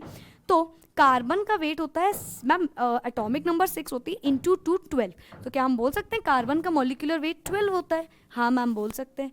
ऑक्सीजन का एटॉमिक नंबर 8 और इंटू 2 करते हैं तो मॉलिक्यूलर वेट निकलता है, यानी कि 16 होगा इसका मॉलिक्यूलर वेट। पर यहाँ पे कितने ऑक्सीजन है बेटा? 2 ऑक्सीजन, तो 16 इंटू 2, 16 इंटू 2 32 और प्लस 12, तो हम बोल सकते हैं CO2 का टोटल जो एटॉमिक वेट होता है वो होता है 44। तो ये होता है आपका मॉलिक्यूलर वेट या मोलर वेट। क्या होता है ये? टोटल जो सम होता है दोनों के या तीनों के, जितनी भी एलिमेंट्स हैं उस चीज़ में, उसके एटॉमिक वेट बोल रहे हैं मॉलिक्यूलर वेट, उसका सम, टोटल एटॉमिक हर एक का वेट ऐड कर दोगे तो आपका मॉलिक्यूलर वेट या मोलर वेट आ जाएगा। अब ये बोल रहा है कि ये जो मॉलिक्यूलर वेट होता है वो ट्वाइस होता है वेपर डेंसिटी के, या फिर बोल लो जो वेपर डेंसिटी होती है वो हाफ होती है मॉलिक्यूलर वेट के। And this you have to learn by heart. एकदम दिल से इसको बहुत अच्छे से दिमाग में बैठा लेना। हर क्वेश्चंस में अभी आप जितने भी चीज़ें पढ़ोगे सब में आपकी ये चीज़ काम आएगी। उसमें आपको हमेशा के लिए ये बात याद रखनी है, molecular weight is equals to 2 into vapour density. ऐसे आंखें बंद करो और ऐसे ही याद करो, मॉलिक्यूलर वेट इक्वल होता है 2 इंटू वेपर डेंसिटी के। ठीक है, चलो भाई जल्दी से एक क्वेश्चन देखते हैं। A gas cylinder can hold 1 kilogram of hydrogen at room temperature and pressure। भाई STP में तो लेते ही ना, स्टैंडर्ड टेम्परेचर एंड प्रेशर, तो टेम्परेचर प्रेशर कांस्टेंट। ठीक है, calculate the wait of a carbon dioxide it can hold under similar temperature and pressure. Ma'am हमको दिख गया यहाँ पे कार्बन डाइऑक्साइड, CO2 की कुछ बात हो रही है, तो यानी कि जो एनी गैस अभी हम लोग ले रहे थे यहाँ पे वो CO2 है, राइट? CO2 है, तो क्या हम CO2 का पहले मॉलिक्यूलर वेट निकाल लें, जो कि अभी हमने निकाल ही लिया। खैर मॉलिक्यूलर वेट अगर बात करेंगे तो हमने अभी निकाला, ये 44 के इक्वल है ना, which is equal to 44, right? क्या हमें फॉर्मूला पता है कि वेपर डेंसिटी, या फिर क्या हमें फॉर्मूला पता है कि हमारी जो मॉलिक्यूलर वेट होता है वो इक्वल होता है 2 इंटू वेपर डेंसिटी के? यस मैम हमको पता है ये फॉर्मूला। तो क्या हम यहाँ से बच्चों ये बात बोल सकते हैं कि ये मॉलिक्यूलर वेट आया 44 equals to 2 into vapour density? तो क्या हम यहाँ से वेपर डेंसिटी इक्वल्स टू, इसको डिवाइड करोगे तो 22 आएगा, बोल सकते हैं कि 22 आ रही है हमारी वेपर डेंसिटी?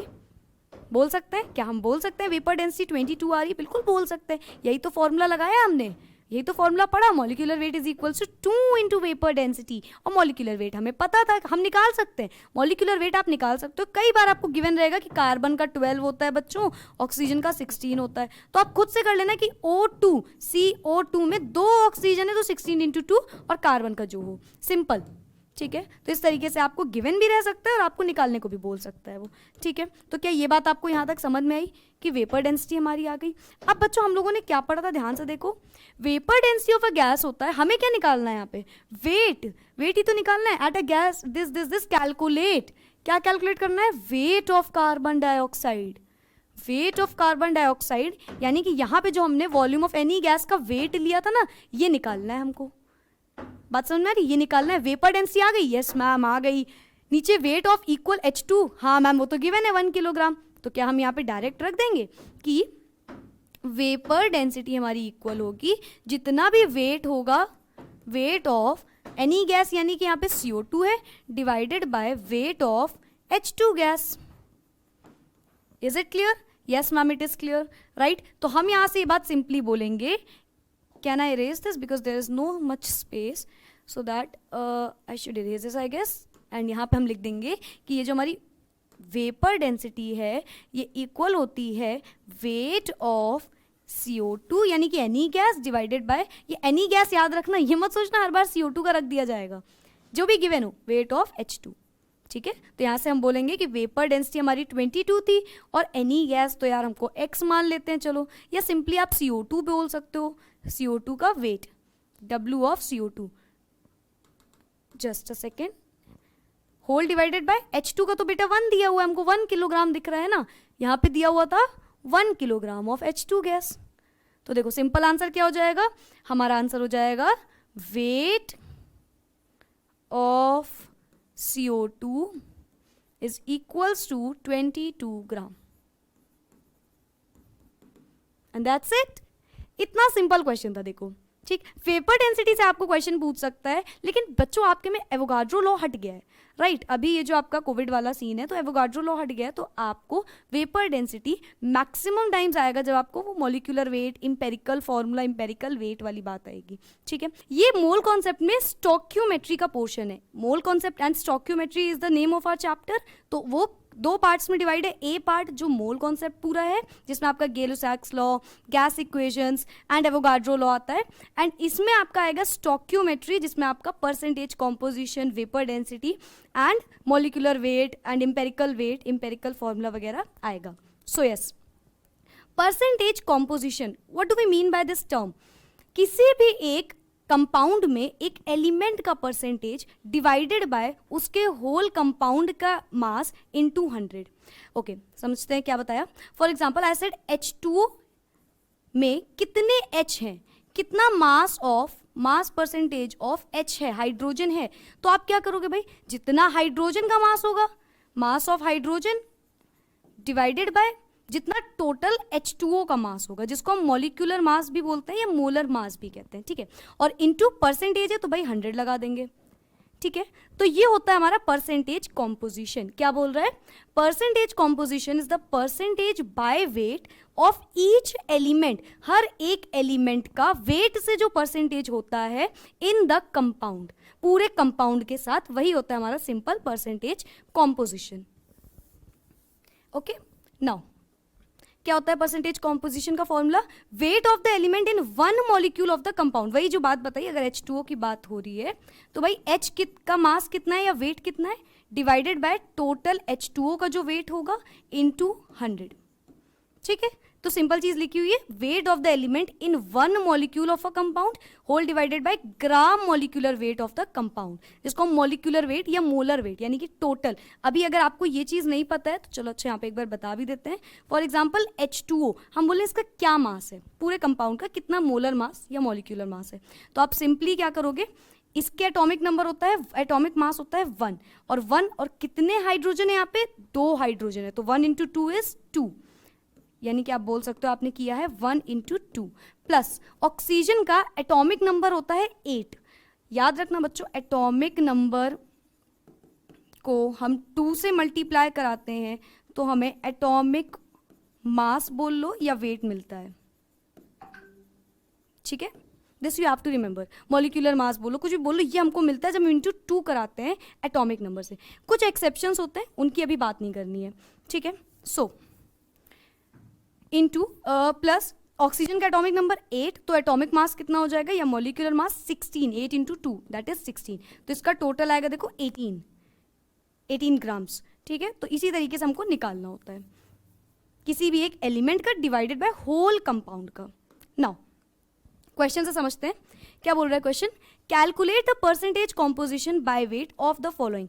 पोटेशियम इन पोटेशियम डाइक्रोमेट, पोटेशियम डाइक्रोमेट होता है आपका K2Cr2O7, K2Cr2O7।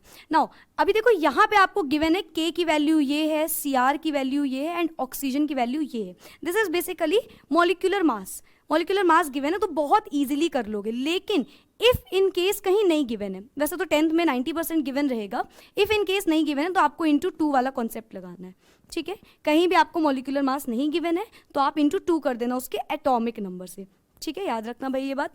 नाउ पोटेशियम निकालना है पोटेशियम डाइक्रोमेट में, तो पोटेशियम यानी कि हम बोल सकते हैं हमारा परसेंटेज कॉम्पोजिशन इक्वल होता है कि पोटेशियम यानी कि 39, लेकिन यहाँ पे दिख कितने पोटेशियम रहे हैं मैम, 2 पोटेशियम है ना, K2Cr2O7, तो कितने पोटेशियम है यहाँ पे 2, तो यानी कि 2 into 39 whole divided by final का यानी कि K2, तो 39 इंटू 2 हमें करना है पहले तो, या फिर यहाँ पे डायरेक्ट लिख देते हैं 39 इंटू 2 प्लस Cr का कितना दिया हुआ है 52, तो 52 और Cr है कितने यहाँ पे 2, तो इंटू 2 प्लस ऑक्सीजन का कितना दिया हुआ है 16 और ऑक्सीजन है कितने यहाँ पे 7, तो इंटू 7 और इंटू यहाँ पे ऊपर जो होता है हमारा वो पूरा मल्टीप्लाइड बाय 100 होता है, ठीक है।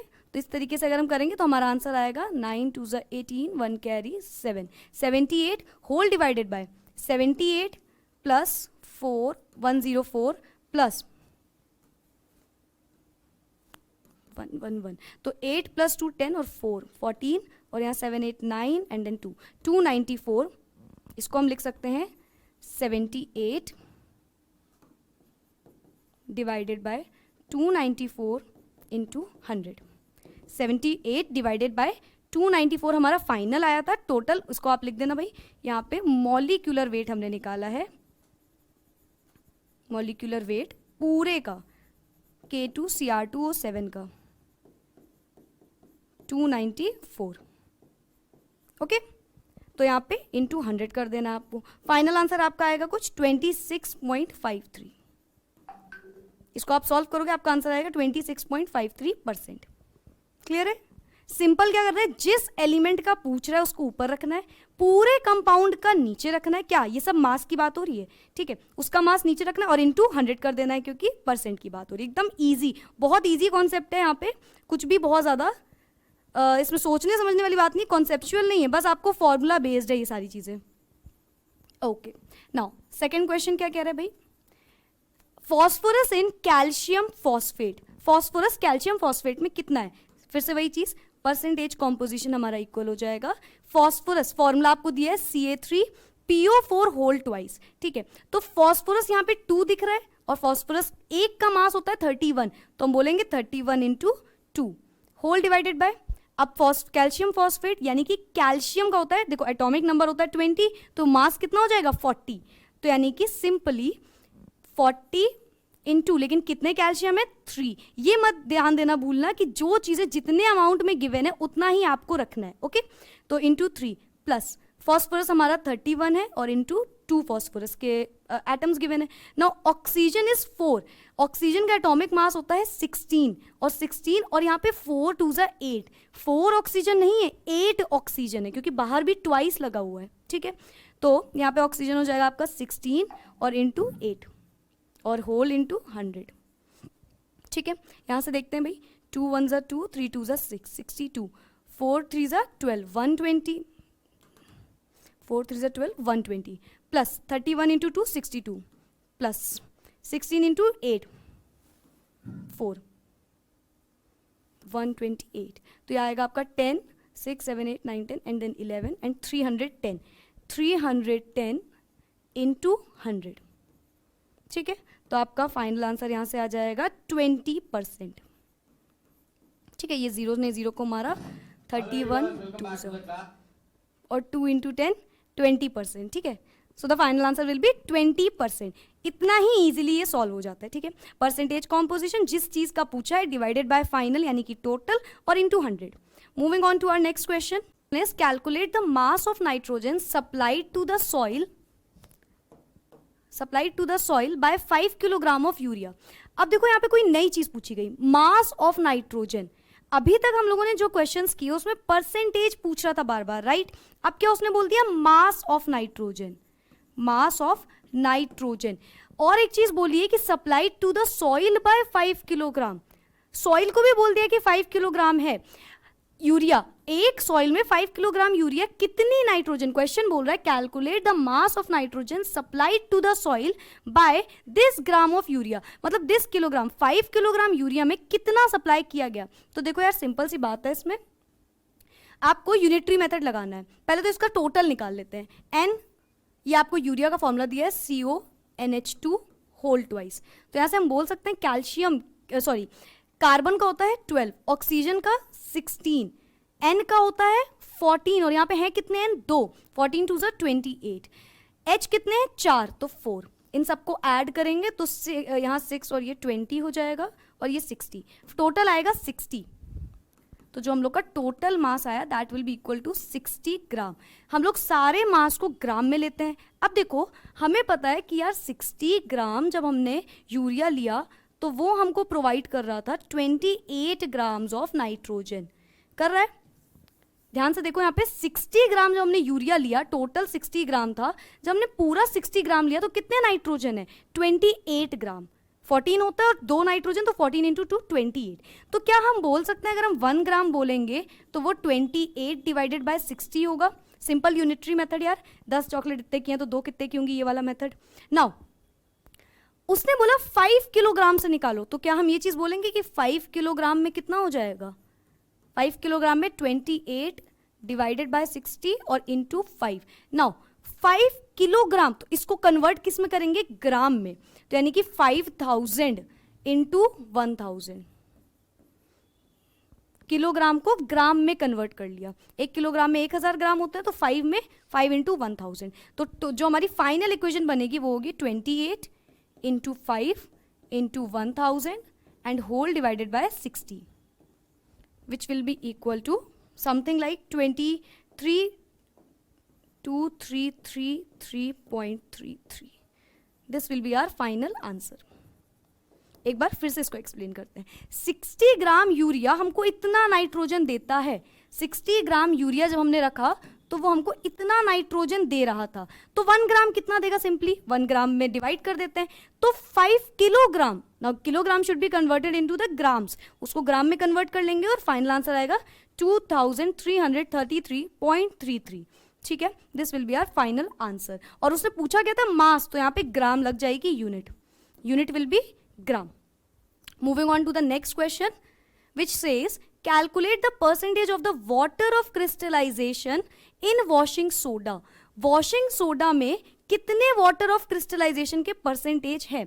now washing soda का फॉर्मूला भी आपको गिवन है Na2CO3.10H2O, बोल रहा है water of crystallization, तो क्या हम बोल सकते हैं यहाँ पे टोटल निकाल लेते हैं पहले, N का कितना होता है 14, सॉरी Na का कितना होता है 23, Na is equals to 23, और Na2 है तो 23 इंटू 2 कर देंगे, C कितना होता है हमारा 12, तो 23 इंटू 2 प्लस 12, फिर उसके बाद ऑक्सीजन होता है हमारा 16 और इंटू 3 कर देंगे, तो यहाँ पे हो जाएगा 16 इंटू 3, इसको सबको ऐड करते जाना है।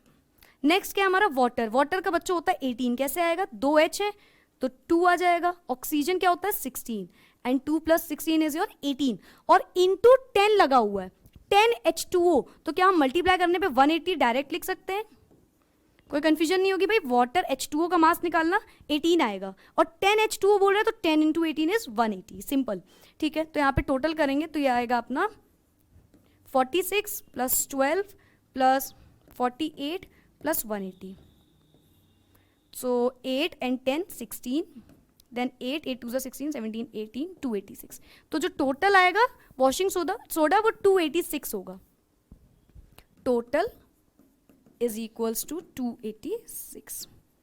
नाउ हमें क्या निकालना है, वाटर ऑफ क्रिस्टलाइजेशन का परसेंटेज, तो क्या हम ये चीज बोल सकते हैं कि वाटर ऑफ क्रिस्टलाइजेशन 18 है, राइट, और इंटू 10 तो 180, यही तो है, .10H2O बोल रहा है वो, तो 10 इंटू 18 होल डिवाइडेड बाई 286 और इंटू 100, ठीक है, इसको आप सॉल्व करोगे आपका आंसर आएगा 62.94%, This will be the final answer, 62.94%.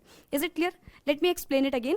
पहले हमने टोटल का निकाल लिया, टोटल जो भी मॉलिक्यूलर मास आप बोल सकते हो, molecular mass of a compound, पूरे कंपाउंड का ये निकाला। फिर हमने जिस चीज का निकालना है, जिस चीज के बारे में बताना है, उसके बारे में निकाल लिया, यानी कि ये water of crystallisation, that is 180, ठीक है, और डिवाइडेड बाय जो टोटल है इनटू 100, ठीक है, empirical formula and molecular formula साथ में, ठीक है। सो बड़ा ही प्यारा सा टॉपिक है, एंड इस टॉपिक को तो आपको भाई समझना ही समझना है, because it is going to work on class 11 as well as it is ऐसे ही पूरा 11th में यार तुम लोग को फिर से समझना पड़ेगा, तो इससे अच्छा अभी समझ लो, और अगर 11th के हो तो भी सेम वीडियो रहेगा आपका। नाउ हम लोग आज पढ़ना है अपना empirical formula. The topic is empirical formula and molecular formula. So this is our today's topic. This is our today's topic. Empirical formula and molecular formula. अब बच्चों देखो, empirical formula की इंपॉर्टेंस इसलिए होती है ताकि हम रेशियो बता पाए, मतलब कोई बहुत बड़ा सा फॉर्मूला है हम उसको छोटा करके कैसे समझ पाएंगे, तो वो हमारा empirical formula होता है। और molecular formula तो यार molecular weight अभी तक तुम लोग इतनी बार सुन चुके हो, तुम लोग को पता चल गया होगा कि क्या होता है। फिलहाल let's begin with our topic empirical formula. तो जैसे कि मैंने आपको बताया कि छोटी सी चीज को करने में, बड़ी से एक कोई हमारा वो लिखा हुआ है एलिमेंट, कोई भी बड़ा सा कंपाउंड लिखा है, उसको हम छोटे फॉर्म में जब कर देंगे तो वो हमारा एम्पेरिकल फॉर्मूला हो जाएगा, ठीक है। क्या बोल रहा है ये? It is the formula of a compound which shows the simplest whole number ratio between the atoms of the element in the compound. Now what do we mean by simple whole number ratio? What is this simple whole number ratio? Ma'am ये लिखा तो simple है लेकिन है थोड़ा complex, नहीं simple ही है। Simple whole number ratio का बच्चों सीधा सा मतलब होता है, एक एक वर्ड का मीनिंग जो है वही। सिंपल मतलब छोटा सा, छोटे से फॉर्म में, कॉम्प्लेक्स ना हो जो चीज। होल नंबर हमारे क्या होते हैं भाई? कौन सा नंबर जो 0 से स्टार्ट होते हैं और इन्फिनिटी पे खत्म होते हैं, तो होल नंबर। और रेशियो मतलब p/q के फॉर्म में। तो जो simple whole number ratio, for example 1/2 या 1:2, 2:3, 1:3, 1:4, 4:5, up to 6, 7 तक नहीं जाएगा कभी भी, 6 तक बस, ठीक है। 4:5, 6 भी बहुत मैं मैक्सिमम बता रही हूँ आपको। तो सिंपल से छोटे छोटे होल नंबर्स के रेशियो, ठीक है, यही होते हैं हमारे सिंपल होल नंबर रेशियो। तो भाई ये जो हमारा एम्पेरिकल फॉर्मूला है, ये वो फॉर्मूला होता है जो कहता है कि जितनी भी कॉम्प्लेक्स फॉर्म में चीजें आपकी मॉलिक्यूलर फॉर्म में लिखी हुई हैं, उसको आप छोटा छोटा करके दिखा दो अपने एम्पेरिकल फॉर्म में, ठीक है। अब एग्जाम्पल लेते हैं, फॉर एग्जाम्पल ग्लूकोज क्या होता है भाई? ग्लूकोज का फॉर्मूला अच्छा यहाँ पे दिया हुआ है, चलो यहाँ पे देख लेते हैं, फिर हम यहाँ पे आपको समझा देते हैं। ग्लूकोज की बच्चों अगर आप बात करो तो ये क्या होता है? C6H12O6। This is glucose, this is the formula of glucose. Bio में आप लोगों ने ये बात काफी बार सुनी होगी, राइट? तो ग्लूकोज का फॉर्मूला होता है C6H12O6। क्या यहाँ से हम कोई चीज देख पा रहे हैं जरूरी सी? हमको तो दिख रहा है यार 6 तो सब में आ रहा है, लाइक 6 का मल्टीपल, यहाँ पे 6 जो है वो सबका मल्टीपल है। फॉर एग्जाम्पल अगर हम यहाँ से 6 कॉमन ले लें तो क्या ना, राइट इट एज C से CH2O। देखो क्या हम ये बोल सकते हैं? कैसे बोला हमने? पूरे में से 2 बाहर ले लिया। सबस्क्रिप्ट में बच्चों ये सारी चीजें लिखी है, सबस्क्रिप्ट इन द फॉर्म यानी कि नीचे लिखी हुई है, H और उसके सबस्क्रिप्ट में लिखी हुई है 2, यानी कि उतने मॉलिक्यूल। ये सब तो आप ऑब्वियस सी बात है, नॉर्मल चीजें। फिलहाल इसमें से अगर हम, सॉरी जस्ट अ सेकेंड, यहाँ पे मैंने 2 लिख दिया, यहाँ पे 6 होगा, यहाँ पे मैंने 6 बाहर निकाला। तो बच्चों क्या आप देख रहे हो, अगर मैंने 6 को बाहर निकाल दिया, अब मैं 6 को अंदर ले जाऊं तो क्या ये C6H12O6 वापस से बन रहा है? यस मैम बन रहा है। तो यही होता है बच्चों हमारा एम्पेरिकल फॉर्मूला, ये नहीं ये होता है हमारा एम्पेरिकल फॉर्मूला। एम्पेरिकल फॉर्मूला वो फॉर्मूला होता है जो किसी भी एक कॉम्प्लेक्स फॉर्म को छोटे से सिंपल होल नंबर रेशियो में कन्वर्ट कर दे। क्या लिखा है यहाँ पे? कंपाउंड है हमारा glucose, molecular formula C6H12O6, whole number क्या होगा बच्चों? 1:2:1। ये क्या है? होल नंबर रेशियो है। This is your whole number ratio. Okay, this is your whole number ratio which is in the form of 1:2:3. भाई यहाँ पे हमने यही तो देखा 1, 2 और 1, यही है 1:2:1. तो ये हो गया हमारा simple whole number ratio, SWR, simple whole number ratio के फॉर्म में. Is this thing clear to all my students? I guess yes. Now when we talk about benzene which is C6H6, can we say कि C6H6 यानी कि 6 common ma'am दिख रहा है हमको, exactly दिख रहा है. इसका रेशियो क्या आएगा बच्चों? 1:1 यानी कि 1:1, राइट. तो क्या ये भी एक सिंपल फॉर्म है? ऑब्वियसली है. रेशियो के फॉर्म में यस, एंड होल नंबर है yes. Is this thing clear? Empirical formula क्या होता है? Empirical formula is a formula जो क्या करता है, which shows the simplest whole number ratio between the atoms of the elements in the compound. ठीक है, इन एटम्स, कितने एटम्स हैं एक एलिमेंट में, पूरे कंपाउंड को जोड़ते समय. Is this thing clear? Okay, now let's move on to a next slide. Empirical formula यहां पे होता है, आपकी बात खत्म. अब इंपेरिकल फॉर्मूला कैसे निकालते हैं? Okay, so next get determination of empirical formula of a compound. So I have divided it into 3 steps. You can say it कि 4 या 5 steps भी हो सकते हैं, क्योंकि लास्ट में आपको जो मॉलिक्यूलर फॉर्म वाला पढ़ाया था या जो वेपर डेंसिटी पढ़ाई थी उसके बारे में जानना रहेगा, तो इसीलिए हम बोल सकते हैं इसको 4 या 5 स्टेप्स में भी हम कन्वर्ट कर सकते हैं. फिलहाल पहला स्टेप क्या कहता है? पहला स्टेप कहता है कि जो जो चीजें गिवन है बस वो लिख दो.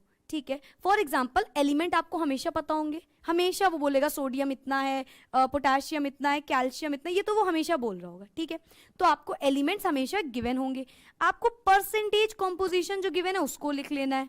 ठीक, वो बोले परसेंटेज कॉम्पोजिशन जो पढ़ा है ना, परसेंटेज कॉम्पोजिशन क्या होता है?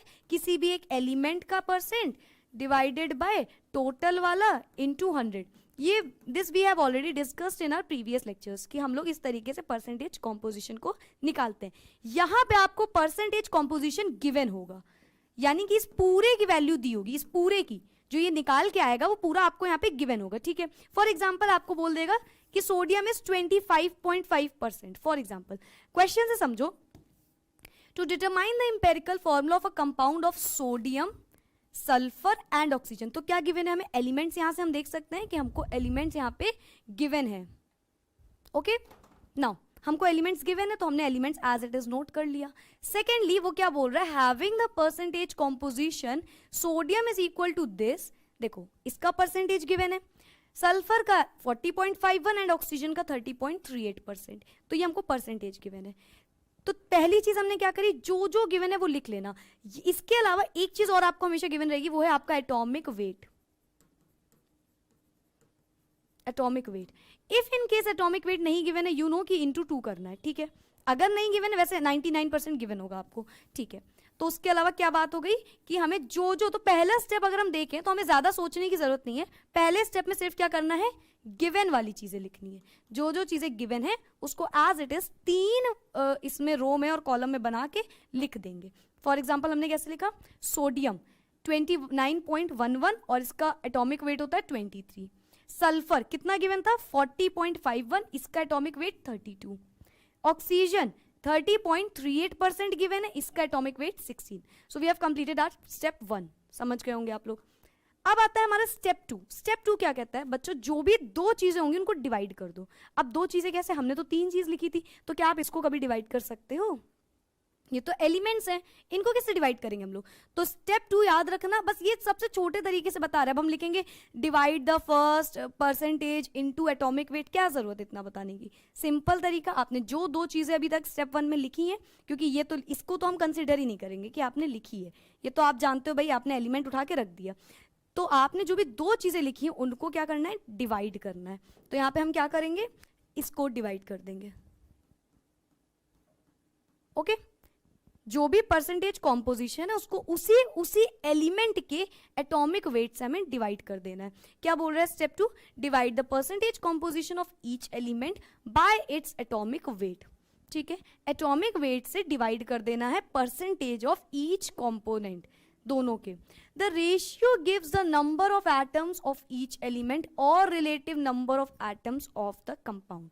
अब जो रेशियो निकल के आएगा इसको आप रिलेटिव नंबर ऑफ एटम्स बोलो, यानी कि जितने एटम्स आपके रिलेटिव निकल के आए. ठीक है, क्लियर है ये चीज? फिर से रिमाइंड करवाते हैं क्या बोला। स्टेप 1 में जो गिवन है वो लिख देना है। क्या क्या गिवन होगा? एलिमेंट्स गिवन होंगे, एलिमेंट्स के नाम गिवन होंगे। सेकंड आपको परसेंटेज गिवन होगा, कितने परसेंटेज में कौन सा एलिमेंट है। थर्ड आपको क्या बोलेगा? Atomic weight. ठीक है, आप कॉलम के फॉर्म में भी याद कर सकते हो, ये ऊपर वाले जो हेडिंग्स हैं इनको लर्न कर लेना, ठीक है या तो। ठीक है, तो थर्ड हमने क्या लिखा? Atomic weight. फोर्थ नंबर पे हम क्या करते हैं? जो भी दो चीजें उनको डिवाइड कर देते हैं। फोर्थ नंबर पे जो भी दो चीजें उनको डिवाइड कर देंगे उनके उनके अपने अपने एटॉमिक वेट से, एंड उसको हम लिख देंगे रिलेटिव नंबर ऑफ एटम्स। ठीक है, रिलेटिव नंबर ऑफ एटम्स, ये हमने अपना चौथा कॉलम भी भर लिया। ठीक है, now step 3, select the smallest ratio among the relative number. यानी कि पहला स्टेप यहां पे हो गया था, दूसरा स्टेप यहां पे हो गया था, तीसरे स्टेप में वो कहता है कि ये जो आपके आंसर्स आए होंगे इनमें से सबसे स्मॉलेस्ट वाला चुनो, सबसे जो छोटा नंबर आया होगा उसको चूज करो और हर एक से डिवाइड करवा दो। ठीक है, फिर से मैं बोलती हूं, इनमें से जो सबसे छोटा नंबर हो, जैसे 1.8, 1.2, 1.2, इस तरीके से, तो सबसे छोटा हमें तो 1.266 ही दिख रहा होगा। इसको सबसे डिवाइड कर देना। ये जो तीनों चीजें या चारों चीजें या पांचों चीजें, जो जो एलिमेंट दिया होगा उन सब से डिवाइड करते जाना है, उनके रिलेटिव नंबर ऑफ एटम से डिवाइड करते जाना है। ठीक है, क्यों ऐसा करते होंगे? क्या आपने कभी आंसर देखा है? C6H12O6 ये था हमारा। क्या आप इसको ऐसे बोलते हो कभी? C6.5 O2.8 H3 या ऐसे समथिंग लाइक? कभी भी पॉइंट्स में हम लोग कोई चीज तो बोलते ही नहीं है, तो उसको पॉइंट्स में तो लाना ही नहीं है हमें। यहां तक आपने कर लिया, उसके बाद ये बोलता है कि जब आपने डिवाइड कर लिया तो या तो आपका आंसर डायरेक्ट इजी आएगा, या तो आएगा जैसे कि यहाँ पे 1 आ जाता, यहाँ पे 1 आया था, यहाँ पे 1 आया था, यहाँ पे 1.5। 1 और 1 तो चलता है ना भाई। हम क्या लिखेंगे? फॉर एग्जाम्पल Na था हमारे पास, S था हमारे पास, O था हमारे पास। हम इसको Na आया हमारा 1, S आया 1, लेकिन O आ गया 1.5। क्या अब ये फॉर्मूला करेक्ट होगा? कभी नहीं, क्योंकि पॉइंट्स में आंसर आ गया, और पॉइंट में हम कभी बोलते ही नहीं है इंपेरिकल फॉर्मूला या कोई भी फॉर्मूला। आपने कभी नहीं सुना होगा C6H6 या C6.2 H5.2, ऐसे कभी नहीं सुना होगा। क्या बोलते हैं हम लोग जनरली? C6H6। तो यानी कि जो भी चीज आई है हमें होल नंबर्स में ही हमेशा लानी है, हमेशा होल नंबर्स में ही लानी है। इंटीजर या कोई भी ऐसी वैल्यू नहीं लेके आनी है जो डेसिमल में हो। ठीक है, तो अब क्या किया जाए यार? आंसर तो हमने कर लिया लेकिन हमारा आंसर आया नहीं, 1.5 आ गया। सब कुछ करने के बाद भी 1.5 आ गया। ऐसे केसेस में आप एक ऐसा नंबर चूज करते हो, ऐसा नंबर जो पॉइंट को हटा दे और उसको नॉर्मल फॉर्म में ला दे। For example 1.5। अब 1.5 को अगर हम 2 से मल्टीप्लाई करेंगे तो ये 3 हो जाएगा, तो ये पॉइंट से हट गया। 90% आपको 2 से ही मल्टीप्लाई करने वाली चीजें मिलेंगी। कुछ केसेस होंगे जिसमें अलग होगा, उसकी भी टेंशन नहीं लेनी, देख लिया जाएगा उसको भी। लेकिन फिलहाल आपको करना क्या है? सिंपल चीज ये करनी है कि जो भी वैल्यू लास्ट में आ जाएगी उसमें देखना डेसिमल तो नहीं आ रहा है।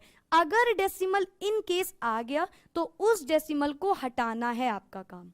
ठीक है, यही 3 स्टेप्स, और आप बोल लो चाहे तो अब ये जो लास्ट वाला स्टेप है ये हो भी सकता है और नहीं भी हो सकता है ना। ऐसा तो कह नहीं सकते ये स्टेप आपको हमेशा करना है। फॉर एग्जाम्पल यहाँ पे डायरेक्ट 2 आ गया होता आंसर, तो क्या हम ये सब कर रहे होते? नहीं, डायरेक्ट आंसर आ गया, हमें कोई जरूरत ही नहीं है, तो इसीलिए ऐसा नहीं करते हैं। इसी चल क्यों नहीं रहा यार? ओके,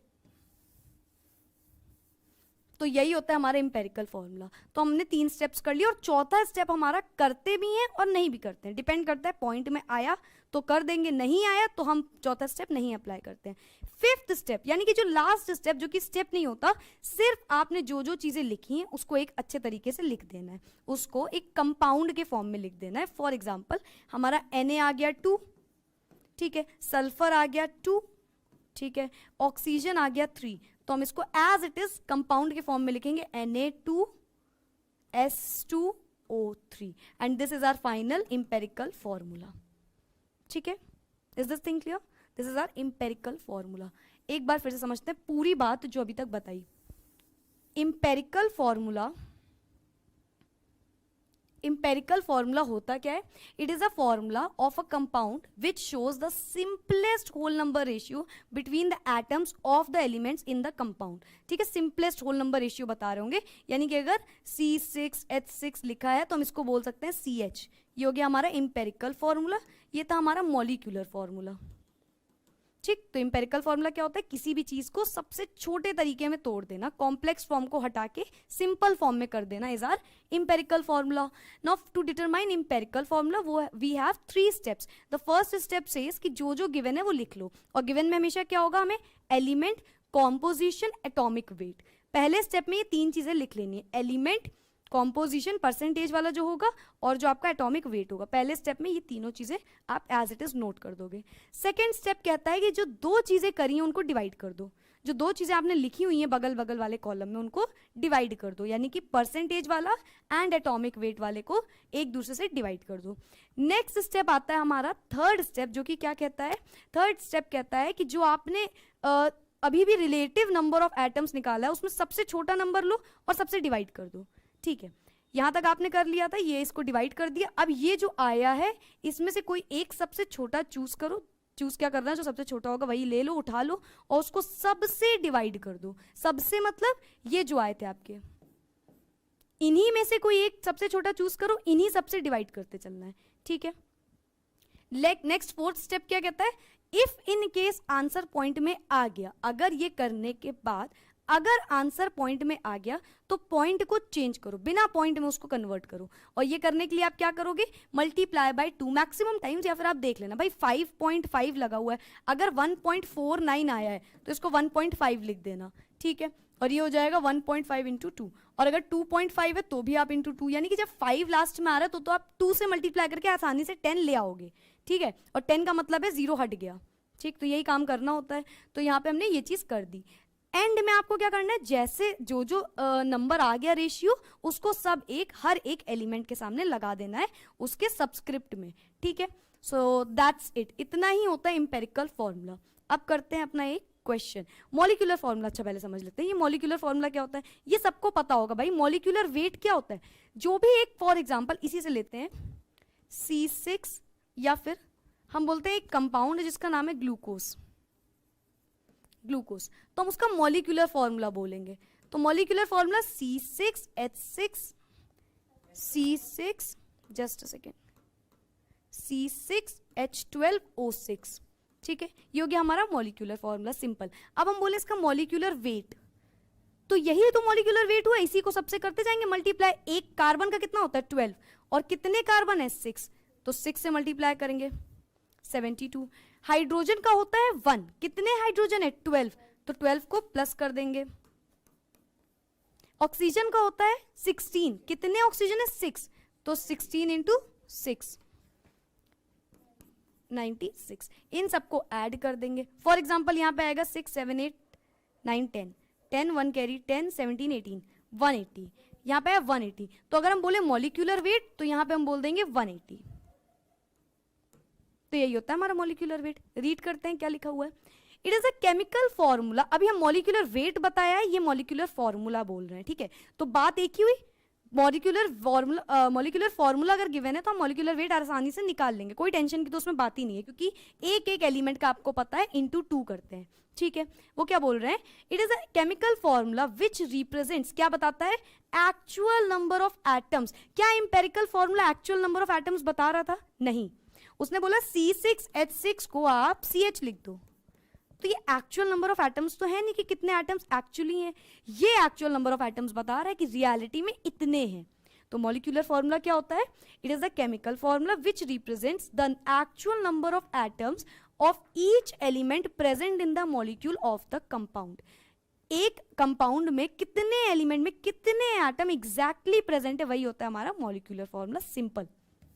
नाउ अगर हम बात करते हैं मॉलिक्यूलर फॉर्मूला की, अब आप लोग बहुत ध्यान से एक बात को सुनना, this is something very important. अगर मैं बोल रही थी अभी C6H12O6, मैंने बोलता ये हमारा मॉलिक्यूलर फॉर्मूला है, एग्जैक्टली है। हमने बोला CH2O, ये हमारा इंपेरिकल फॉर्मूला है ना?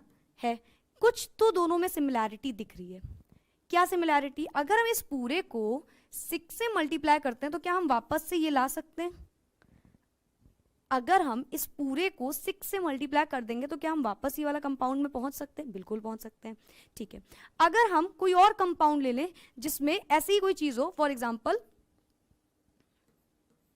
Na2H2, फॉर एग्जाम्पल, ये सिर्फ एक एग्जाम्पल के लिए मैंने लिया Na2H2, फॉर एग्जाम्पल इस पूरे में हम बोलेंगे NaH हो रहा है, तो क्या हम इस पूरे को 2 से मल्टीप्लाई करें हम वापस से यहां पहुंच सकते हैं? बिल्कुल पहुंच सकते हैं।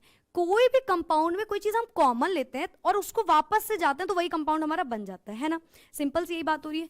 तो यहीं से एक रिलेशन डेराइव होता है हमारा, जो कहता है कि जो हमारा मॉलिक्यूलर फॉर्मूला होगा, जो मॉलिक्यूलर फॉर्मूला होगा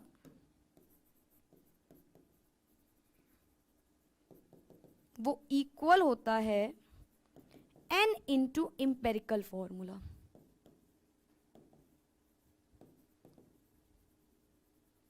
जो मॉलिक्यूलर फॉर्मूला होता है वो इक्वल होता है n इंटू इंपेरिकल फॉर्मूला। अब ये n क्या है? ये एक वो नंबर है जो हमने या तो बोल लो कॉमन लिया है या तो बोलो जिसको मल्टीप्लाई कर देंगे तो वापस से वही कंपाउंड बन जाएगा।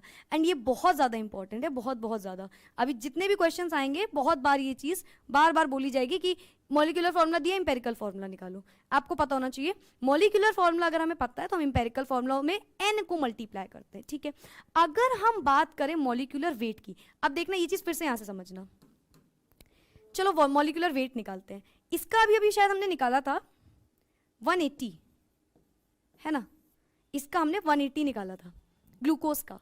अगर हम इसकी बात करें तो क्या होगा सोचो, C12 होता है, H2 है तो 2 ऐड हो जाएगा, ऑक्सीजन 16 और एक ही है तो 16, तो 6 + 4 10 और ये 30 आया।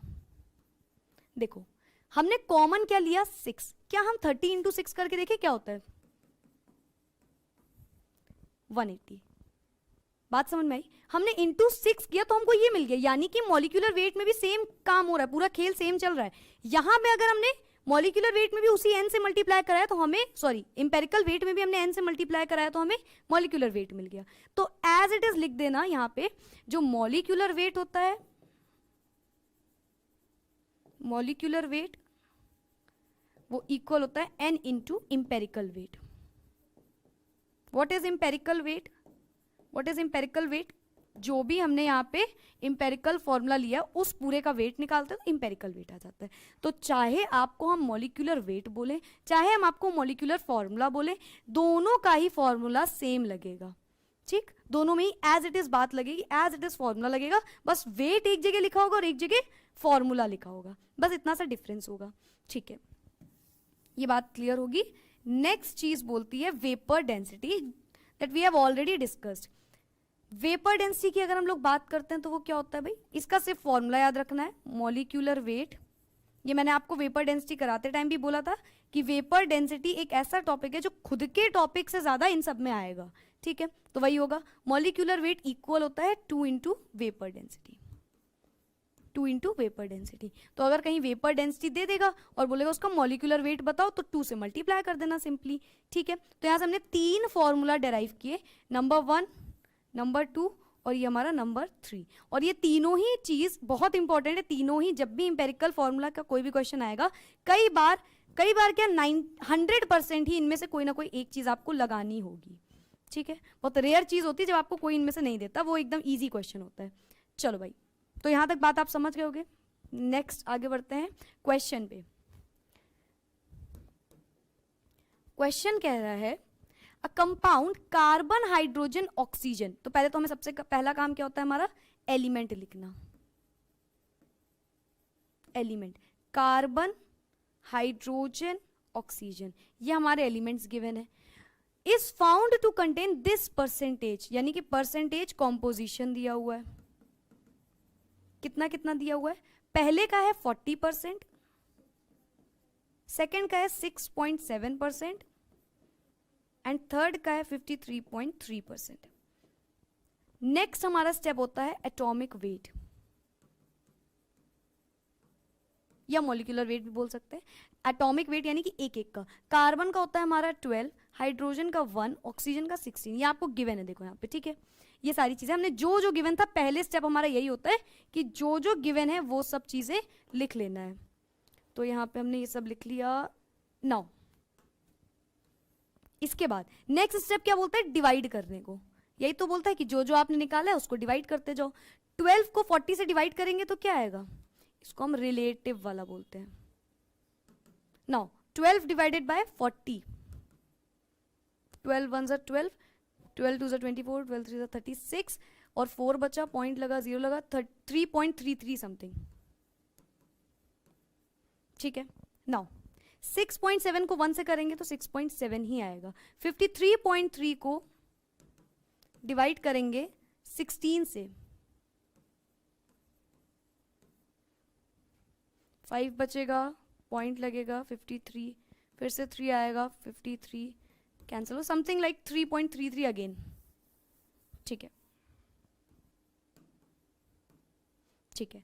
अब देखो नेक्स्ट स्टेप क्या होता है, ये जो आया है इसमें सबसे छोटे वाले चीज को उठाएंगे और सबसे डिवाइड कर देंगे। यहां पे सबसे छोटा 3.33 है, तो यहां पे हम 1 बोलेंगे इसको, है ना। 3.33 डिवाइडेड बाय 3.3 1 होगा। अगर हम बोले ये 6.7, क्या ये समथिंग 6.66 ही तो है। 6.7 क्या है, समथिंग 6.66, राउंड ऑफ करोगे 6.7 आएगा। तो अगर हम 3.33 इंटू 2 कर दे तो यही तो होता है, तो यानी कि ये 2 टाइम्स में जा रहा होगा। यही बात तो हो गई। हमको आसपास वाली चीजों को लेना होता है। हम 6.7 को 6.66 जैसे बोल रहे हैं तो हम बोल सकते हैं 2 से जा रहा होगा। ठीक है, कैलकुलेटर तो होगा नहीं हाथ में, तो ऐसे ही निकालना है एकदम इजीली। नाउ नेक्स्ट, ये भी 1 आ जाएगा। फोर्थ स्टेप करने की जरूरत हमें नहीं पड़ेगी। अब आते हैं अपने नेक्स्ट स्टेप पे। लास्ट में क्या करना होता है, एट द एंड हम नाम लिख देते हैं। जैसे कि यहां पे क्या क्या था, यहां पे था हमारा C, just second, C H and O। कितने C है मैम 1, H कितने हैं 2 एंड O कितना है 1। तो क्या यहां से हमने अपना इंपेरिकल फॉर्मूला कैलकुलेट कर लिया, यहां से हमने अपना इंपेरिकल फॉर्मूला कैलकुलेट कर लिया। नेक्स्ट वो बोल रहा है if vapour density is this, vapour density given है तो मॉलिक्यूलर फॉर्मूला निकालो। क्या कोई दिक्कत आएगी, ये हमारा आ गया empirical formula. Empirical formula calculate कर लिया। अब वेपर डेंसिटी गिवन है, मॉलिक्यूलर फॉर्मूला निकालना है। सिंपल होता है, molecular formula is equals to 2 into vapour density, 2 into vapour density. अब आप बोलोगे मैम ये तो मॉलिक्यूलर वेट होता है, तो बिल्कुल सही बात है, हम मॉलिक्यूलर वेट लिख देते हैं। अभी बताएंगे फॉर्मूला भी यही चीज होगी। भाई ये 2 into vapour density that is 2 into 30, 60। और आपको निकालना क्या है, मॉलिक्यूलर फॉर्मूला, और हमारे पास आया क्या है, मॉलिक्यूलर वेट। अब बात को समझो, तो यहां से हम बोलेंगे कि मॉलिक्यूलर वेट 60 आ गया है, इंपेरिकल फॉर्मूला इक्वल आया है CH2O, ये आ गया। अब हमको निकालना है मॉलिक्यूलर फॉर्मूला, तो क्या हम ये चीज बोलेंगे यहां से सिंपल सी बात होगी कि हमारा मॉलिक्यूलर वेट इक्वल होता है N इंटू इंपेरिकल वेट, है ना। यही तो होता है, या molecular formula N into empirical formula. अब हमको N तो पता नहीं है यार, तो N पता किया जाए। N पता करने के लिए हम यहाँ पे सिंपल सी बात बोलेंगे कि मॉलिक्यूलर वेट तो 60 गिवन है ना, इक्वल्स टू N और इंपेरिकल वेट। यार इंपेरिकल फॉर्मूला पता है, इंपेरिकल वेट बहुत आसानी से निकाल लेंगे। कार्बन का होता है 12, कार्बन का होता है 12, हाइड्रोजन का होता है 1, यानी कि 1 इंटू 2 2, और ऑक्सीजन का 16, 30, it is equal to 30। Now हम बोलेंगे यहां पे कि ठीक है, ये आ गया हमारा 30 और n की वैल्यू आ गई, 0 से 0 गया 2, तो देखो यहां से n2 आ गया। अब देखो n आ गया, सिंपल सा फॉर्मूला कि जो भी आपका इंपेरिकल फॉर्मूला होता है हमको पता है उसको n से मल्टीप्लाई करते हैं तो मॉलिक्यूलर फॉर्मूला आता है। यही तो पढ़ा था अभी हमने, इंपेरिकल फॉर्मूला क्या होता है, मॉलिक्यूलर फॉर्मूला क्या होता है, इंपेरिकल फॉर्मूला को 2 से n से मल्टीप्लाई कर दो। यहाँ पे n की वैल्यू है 2, तो हर जगह देखो यहाँ पे पूरे को 2 से मल्टीप्लाई कर दो, तो हमारा आंसर होगा C2H4O2। This is our molecular formula. तो हमने मॉलिक्यूलर फॉर्मूला भी निकाल लिया और इंपेरिकल फॉर्मूला भी निकाल लिया। Is it clear? Now next question, In an organic compound, the mass percentage of CHN is this and the rest is oxygen. ठीक है, जल्दी जल्दी एलिमेंट्स लिखते हैं. ये आपके बुक का क्वेश्चन नहीं है. पहला है आपका, सबसे पहले हम लिखते हैं element.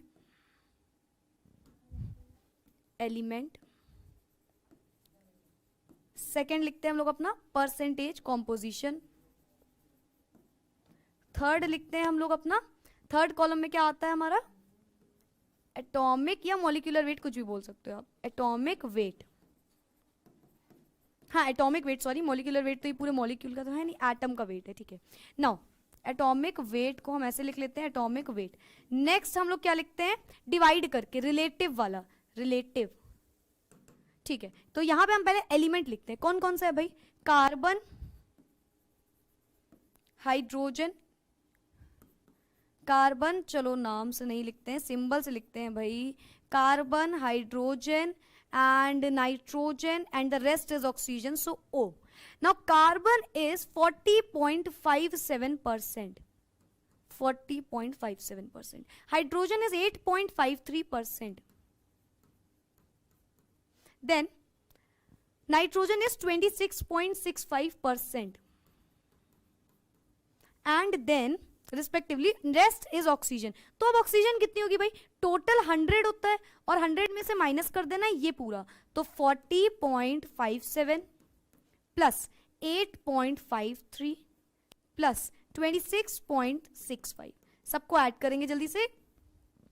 7 10 15 1 carry, 10 and then 6 16 1 carry, 8 plus 6 14 and plus 1 15 1 carry, 4 7 75.65 total आ रहा 75.65. हम बोलेंगे कि यार टोटल तो 100 होता है और ये सब 75.65 है, तो हम बोलेंगे 100 में से 75.65 को माइनस करो, तो क्या आएगा, 10 में से 5 गया 5, 9 में से 6 गया 3 एंड देन 9 में से 5 गया 3, एक मिनट, 9 में से 5 गया 3, 9 में से 6 गया इस 4, जस्ट अ सेकेंड, यहां पे होगा आपका 4 एंड देन 9 में से 7 गया इस 2, 24.35, तो आएगा हमारा ऑक्सीजन 24.35%.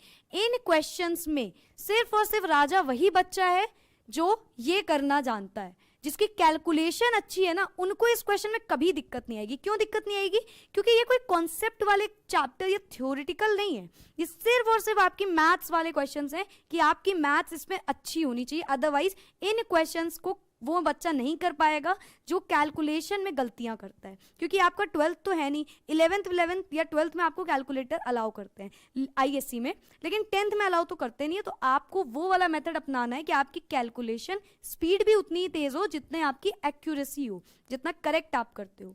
नाउ एटॉमिक वेट की अगर बात करें, कार्बन होता है हमारा 12, हाइड्रोजन 1, नाइट्रोजन होता है 14, ऑक्सीजन होता है 16. कैसे आया भाई, एटॉमिक नंबर इंटू 2, सिंपल.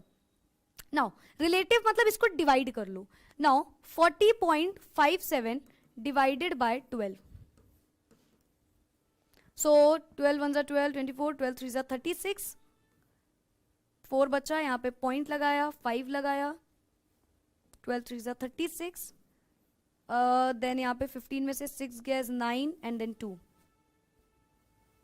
12 5 60, 12 6 72, 12 7 84, तो यहाँ पर समथिंग लाइक 3.37 आएगा. अब बहुत ज्यादा करने की भी जरूरत नहीं है, 3.37 is enough. 3.37. Next is 8.53 divided by 1 is 8.53.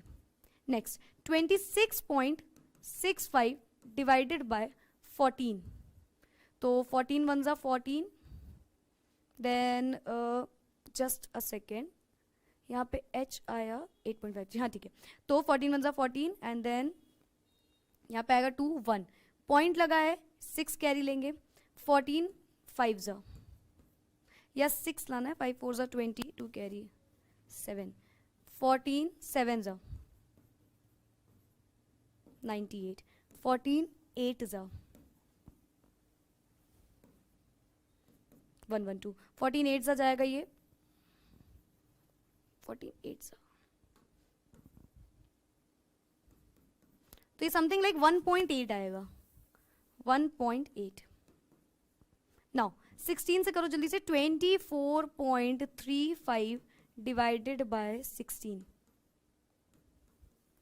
Then 14 में से 6 गया इज 8 एंड यहाँ पे पॉइंट यानी कि 3 आएगा नीचे। 16 4 ज़ा 64, 16 5 ज़ा 80, 5 टाइम्स जाएगा 80, something like 180, 1.5, something equal to 1.5 ये आ गया। अब क्या बोलता है, सबसे छोटे नंबर को चूज करो और सबसे डिवाइड कर दो। सबसे छोटा नंबर यहाँ पे 1.5 होगा और इसको सबसे डिवाइड करो। अब 1.5 को हम 3.37 से करेंगे तो अप्रोक्स आएगी हमारी वैल्यू 2, है ना। 1.5 इंटू 2 करते हो तो 3 ही तो आता है, तो 3.3 समथिंग आ रहा होगा। अप्रोक्स लेते हुए चलना है हर बार, ठीक है। 3 आ गया। नेक्स्ट अगर 8.53 को 1.8 से करेंगे तो अप्रोक्स आएगा आपका 5, देन 1.8 तो 1.8 1 ही हो जाएगा। और देखो हमने 1.5 लिया है तो 1.8 डिवाइडेड बाय 1.5, अब ये समथिंग आएगा 1 पॉइंट समथिंग, तो हमको कंसिडर ही नहीं करना, हम सीधा बोलेंगे 1। Is it clear? क्यों हम ऐसा कर रहे हैं, हम ये गलत बात क्यों कर रहे हैं? ये तो गलत ही बात है ना। हम गलत बात इसलिए कर रहे हैं क्योंकि हमें कोई भी चीज पॉइंट में नहीं लानी होती है। हम ये नहीं कह सकते कि C6 H 2.2 O 7.8, ये गलत बात है, ये चीज गलत हो जाएगी। हमें एक्यूरेसी चेक नहीं करना, हमें आसपास के चेक करना है, ठीक है। जितना हमारा अप्रोक्स आएगा, एक्यूरेसी से ज्यादा अप्रोक्स वैल्यू को हमें फोकस करना है यहाँ पे, ठीक है। तो यहाँ पे 1 और यहाँ पे भी 1 हो जाएगा एज इट इज, ठीक। तो 1.2 को आप 1 बोल सकते हो, 1.6 को आप 1.5 बोल लेना, अप्रोक्स चीजें लेते हुए चलना, ठीक है। अब भाई 1.2 आ रहा है तो हम 1.2 को बोल देंगे 1। इससे पहले वाले क्वेश्चन में देखो, जब हमने इस वाले क्वेश्चन में देखा था तो यहां पे हमारी वैल्यू 6.7 थी, हमने 6.6 मान ली। भाई 6.7 को हम 6.66 बोल तो सकते हैं, बात तो 6.7, क्या हम 6.6 बोले या 6.7 बोले, क्या फर्क है? अब बताओ इन दोनों में क्या फर्क है? भाई इसको राउंड ऑफ करोगे तो यही तो आएगा 6.67 या 6.7 सॉरी। तो इसको हमने इसलिए बोला ताकि हमको कैलकुलेशन हमारी इजी हो जाए। तो एज इट इज यहाँ पे हमने अप्रॉक्स वैल्यू, ये नियरली होती है, नियरली हमने वैल्यू अपनी ले ली। अब देखो हमें किसी से मल्टीप्लाई करने की जरूरत नहीं है। और अगर हम बात करें अपने यहाँ पे इंपेरिकल फॉर्मूला यहाँ से निकल के आ जाएगा। इंपेरिकल फॉर्मूला क्या आ गया, देखो एंड में लिख देते हैं C2H5N and O। This is our empirical formula. C2H5 और ये NO जो लिखा है ये भी कैपिटल में होगा, C2H5NO। This is empirical formula. क्या बोला था उसने निकालने को, देखते हैं। The molar mass of the compound is 59, what is the molecular formula? Molecular formula बोला था, हमने इंपेरिकल फॉर्मूला निकाल लिया है ना। अब आ जाएगा आराम से मॉलिक्यूलर फॉर्मूला, इंपेरिकल फॉर्मूला में तो बड़ा आसानी से आ जाएगा। लेकिन उसने बोला है molar mass of a compound is 59। What is molar mass? उसने बोला मोलर मास, तो ये जो मोलर मास है ना, यही तो होता है मॉलिक्यूलर मास। मोलर मास बोल लो या मॉलिक्यूलर मास बोल लो या मॉलिक्यूलर वेट बोल लो, मॉलिक्यूलर वेट, और ये आपको दिया हुआ इक्वल्स टू 59। अब क्या फॉर्मूला याद आएगा तुरंत? वेट का वेट से रहता है, तो हम डायरेक्ट बोल देंगे यहां से कि हमारा इंपेरिकल वेट, हमारा मॉलिक्यूलर वेट इक्वल होता है n into empirical weight, right. n into empirical weight. Molecular weight उसने बोल दिया 59, n हमको पता नहीं, n ही तो निकालना है, n पता चल जाएगा तो इस पे रख के हम मॉलिक्यूलर फॉर्मूला निकाल लेंगे, तो हमने n रखा। इंपेरिकल वेट, इंपेरिकल फॉर्मूला आ गया, इंपेरिकल वेट में क्या दिक्कत है यार? कोई दिक्कत नहीं है। C2H5NO, चलो करते हैं जल्दी से। C2 यानी कि 12 होता है और 2 है तो 24 हो जाएगा। H5 तो 5 ही रहेगा। नाइट्रोजन का होता है 14, ऑक्सीजन का होता है 16, तो ये हमने रख दिया, ठीक है। अब यहां पे देखो क्या होगा, जस्ट अ सेकेंड। हाँ, यहां पे क्या होगा हमारा 6 और प्लस 4 10 और ये 9 19, 2 3 4 5 59, ये 59 आ गया। तो यहाँ पे हम इनटू इंपेरिकल वेट की जगह 59 रख देंगे। यहां से n की वैल्यू क्या आ गई? 1। अब क्या करते हैं हम, नेक्स्ट हमारा स्टेप होता है कि ये जो भी निकाला है इसको इरेज करते हैं, यहां से इसको इरेज। C2H5NO आया था, ठीक है, याद रखना हमारा आंसर आया था C2H5NO। ये हमारा आंसर आया था। अब हमको n की वैल्यू पता चल गई, अब क्या किसी को कोई दिक्कत आएगी? बिल्कुल भी नहीं आएगी यार। यहां पे क्या कर देंगे हम, हमारा मॉलिक्यूलर फॉर्मूला इक्वल होता है n into empirical formula, right. Molecular formula is equals to n into empirical formula. कोई अच्छे कलर से लिखते हैं, चलो। तो यहां से हम बोल सकते हैं कि मॉलिक्यूलर फॉर्मूला आया, हमें निकालना है n की वैल्यू हमारी आई है 1 इंटू इंपेरिकल फॉर्मूला क्या आया था, C2H5NO।